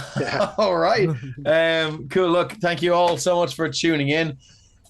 We will see you in 2 weeks' time for episode 47 of the Sopherone Saga. And as we explore level 2 of the sewers and see what these chain members, the Thieves Guild of Sopherone, have to say about these folks infiltrating their tunnels. Please join us on Sunday for DM Stephen and the Sunless Citadel as things are about to. We're going to fight a dragon. So that's I have to fight. Fighting Okra? Do you guys? Leave Okra alone. no, we're going to fight a real dragon. He's a real yeah. So Ooh, that's The fine, realest lads. dragon. and then on Tuesday we've got DM Carrick up there who played Ren. He's going to play. Kate says it froze for. I'll do it again. Yeah, I'll be throwing a werewolf at the party. Yeah, so that'll be interesting. Direwolf. Okay. Yeah, Doesn't name is a work metal. in progress. Does it do metal? No, it doesn't do metal. No. Cool. So Carrie's doing Curse of Strahd. That's on Tuesday, and then on thank you, Michelle Berger. We have a community night tomorrow. So if you have joined our Discord, please stay in. Please check there. I will post something. I think I did. I'll post it again in the chat, and we're going to be probably just playing Jackbox and what was the game? It's fucking hell. The last one says do it again. Really, do it again. Remember the last community night? Things got a bit. I give you love. Yeah. There you go. Can you see that, Miss? Sorry, it's a map. Cool. So we're gonna do so many games. Yeah, we're gonna do so many games. It's gonna be good fun. It's not going to be on stream, so it's just going to be within our Discord community. There are links. If you scooch back up the chat there, you'll find them. And so that was Tuesday. Thursday, we've DM Craig running a Star Wars RPG adventure, which is going to be fun. Really and then different to on 5e. Friday, Very different. we've got our very own resident wizard running episode 7. 7, yeah. 7 of the Consequential Quadrivium. And please stay tuned for that because it is an awesome campaign. We love you all. We'll see you soon. And as Ryan says, Keep on rolling, guys. we love you. I'm saying you.